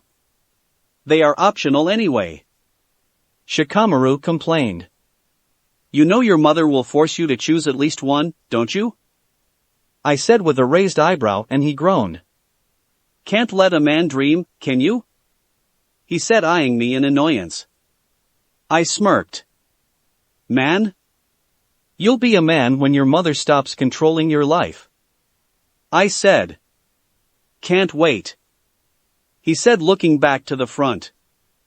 Isn't so good, really. We both turned to Naruto and I put a hand on his shoulder. Sorry. Shikamaru apologized with a surprising amount of empathy in his voice. I gave him a reassuring smile. Sometimes I forgot that even though I'm technically an orphan, I wasn't the rule but the exception. Shikamaru seemed to have the same problem. It seems to be clearing, let's go see. Shoji pointed out. It wasn't really clearing, but some were already leaving. What was important was getting Naruto's mind away from bad thoughts. I nodded at the Akimichi, and he nodded back. Shino followed us as we made our way to the board. Ninjutsu. Fuinjutsu. Genjutsu. Bokijutsu. Medical training. Recon and tracking. Intelligence gathering. Trapping. Mannerisms. Politics. Business. Interesting. I thought looking over the different lists. It didn't give details which were probably told in a class before one could sign up. But only knowing the lists was interesting. I'm going to sign up for ninjutsu and I'll start kicking ass, believe it. Naruto said excitedly. Difficult, I want to sign up for almost everything. I groaned. Intelligence gathering. Shikamaru said. I didn't comment. I remembered that the Inoshikacho trio specialized in exactly that, so I guessed it made sense. However, I, as Eiji, didn't know if that was common knowledge, so better keep my mouth shut. I think I'll take that too. Shoji said, having gotten a pack of chips from somewhere. I blinked. I would most probably take the recon and tracking course. I barely managed not to jump as Shino spoke from behind us. Shoji and Naruto weren't as lucky. Don't scare us like that. Naruto said, pointing at the Aburame, and I almost wanted to say something along those lines. I was here the whole time. Shino replied with a deadpan. Well, that's some stealth you got there. I commented with a smirk, and he raised an eyebrow at me. Any tips? It wasn't intentional. Who are you? Koriko, I thought. I hummed while eyeing him. We have a special stealth exercise. Want to come with us? I'd like to see how you do when you actually want to be stealthy. I commented, and he looked in our direction for a moment. It was a little unnerving not knowing if he was looking at me or not. It could prove useful. He said impassively after a while. I turned to the others, and they didn't seem to have a problem with it. I received a couple of shrugs as response. Shino POV. Eiji Satu was a mystery. Why? Because he had appeared out of nowhere. Or maybe it was better to say that he had been surprisingly unnoticeable until this year at the academy. And it all started with the first physical exercise, the laps. That first sprint had taken everyone by surprise. He had obviously lagged behind and ended up slightly in front of the rest of the civilian average. His Shuriken Jutsu had been as terrible as expected from the civilians and orphans that didn't have any previous training in the ninja arts. All about him screamed average. But that had slowly changed. Now he stood at the top 3 in the taijutsu spars, just below the highly physical heir of the Inazuka clan, Kiba, and the highly talented sole remaining member and heir of the Uchiha clan, Sasuke. He didn't even show signs of stopping his progress. His Shuriken Jutsu had improved at astonishing rates. In 2 months, he stood now on the same level as the most skilled throwers of the class. Granted, with stationary targets it was still difficult to measure his skill in that particular aspect, but it was still impressive when compared with others of his same situation. Like his friend, Naruto, that was several steps behind him in that department, even if he beat Eiji in the laps due to his seemingly unending stamina reserves. Talking about the blonde-haired knucklehead. They had become friends relatively early in the year. And it had come as a surprise for everyone. Although, the true surprise for me was to realize that Naruto didn't have friends. I hadn't noticed until Eiji started being around the blonde that the troublemaker didn't seem to have any company. It was then that I started to pay closer attention to Eiji Satu. Because I started comparing Naruto to me. I didn't know why everyone seemed to avoid the blonde like the plague, but it was a situation eerily similar to the one faced by the Aburame clan in general. I had even noticed after some observation that almost everyone seemed to eye him with contempt. It was shocking. At most my clan were looked at with disgust. But actual loathing was surprising and a little disturbing. What could Naruto have done to deserve that attitude from the village? It was just another reason why I observed the little group that formed around one Eiji Satu. Because I knew he was the one that had brought in Shikamaru Nara and Chuji Akimichi, despite the later having come to be closer to the Uzumaki.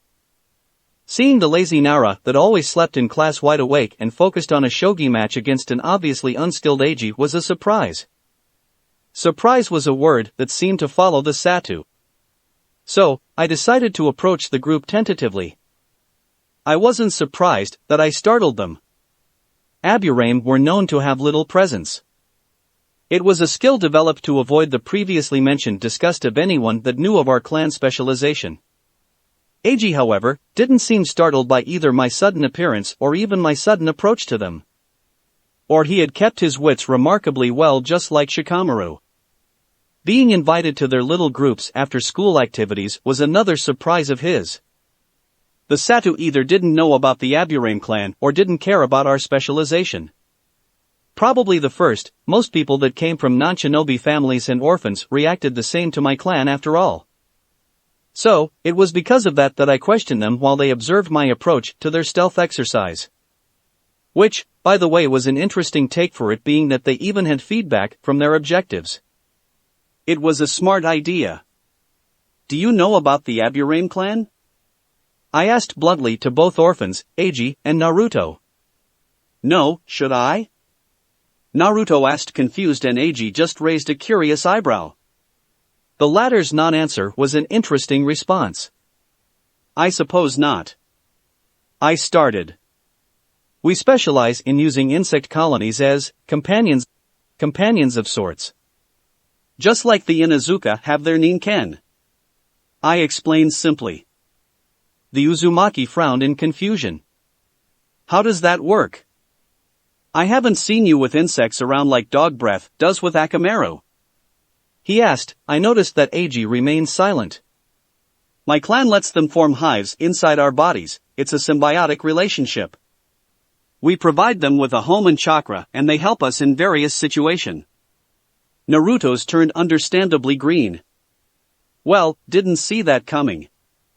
This time it was Eiji who replied. I was almost surprised by his sudden response after his silence. But what did surprise me was that he sounded amused. No sign of disgust or even uneasiness. What can they do? He asked instead. Despite Aburame's being known for showing very little emotion to almost everything, I had to do conscious effort not to show my surprise at his nonchalance. Some have poisonous properties, some have sensing abilities, some can consume an enemy's chakra. I explained, looking closely at his expression. Sounds useful. He commented. I noted that it must be the first time I had told someone about my clan without them reacting negatively. It was an interesting development. Then, he stopped suddenly. I guess it took some time for the idea to sink in. I guessed. We haven't accidentally stepped on one, have we? He asked nervously and I saw Naruto look around his feet. They stay mostly in contact with my body unless I use them for something. I explained stiffly. Oh, that's a relief. He sighed. So, Naruto started talking again with an uneasy expression and rubbing the back of his head. I guess we have to be careful not to touch you suddenly, like smacking your arm or pushing you. The Uzumaki reasoned. You don't seem affected by this information. I pointed out, almost incredulously. The blonde continued rubbing the back of his head, looking away, while the raven-haired boy just gave me a small smile. Well, I can't deny that it's strange, Eiji said, being careful with his words. Still, it was a lot better than anyone else I had interacted with. But to each their own, I guess. Just don't have them crawling on me and we are cool, he said calmly while Naruto nodded quickly next to him. I guess we cancelled the stealth training today, huh? Shikamaru said next to us. I had forgotten he and Shuji were there for a moment. I guess we got distracted. Eiji chuckled. We were going to my house. Shuji informed me. I nodded. It was time for me to be on my way home too, I guessed. It had been interesting to be with the group for a moment. You could come too if you want? He continued, and I paused, taking advantage of my glasses to look at all their expressions. None of them seemed against the idea. Eiji's smile was friendly, Shikamaru looked like he could care less as with everything else, Shuji did look like he wasn't entirely sure but didn't look against it either, and Naruto still seemed to be looking around for bugs. Sure. I replied, and we started walking towards the Akimichi compound. I looked at the group, this time for a different reason. Clan heirs that didn't seem to care about the Aburame's reputation. An orphan that was understandably uneasy but not disgusted. Another orphan that even seemed to react positively to my clan's specialization. What a strange group. Eiji called my attention with a curious expression. Can I see one of those insects? Eiji Satu was a mystery, indeed. That's it for this reading. Hit like and subscribe for a free ticket past going to the different worlds of anime fanfiction. Looking forward to having you on board again.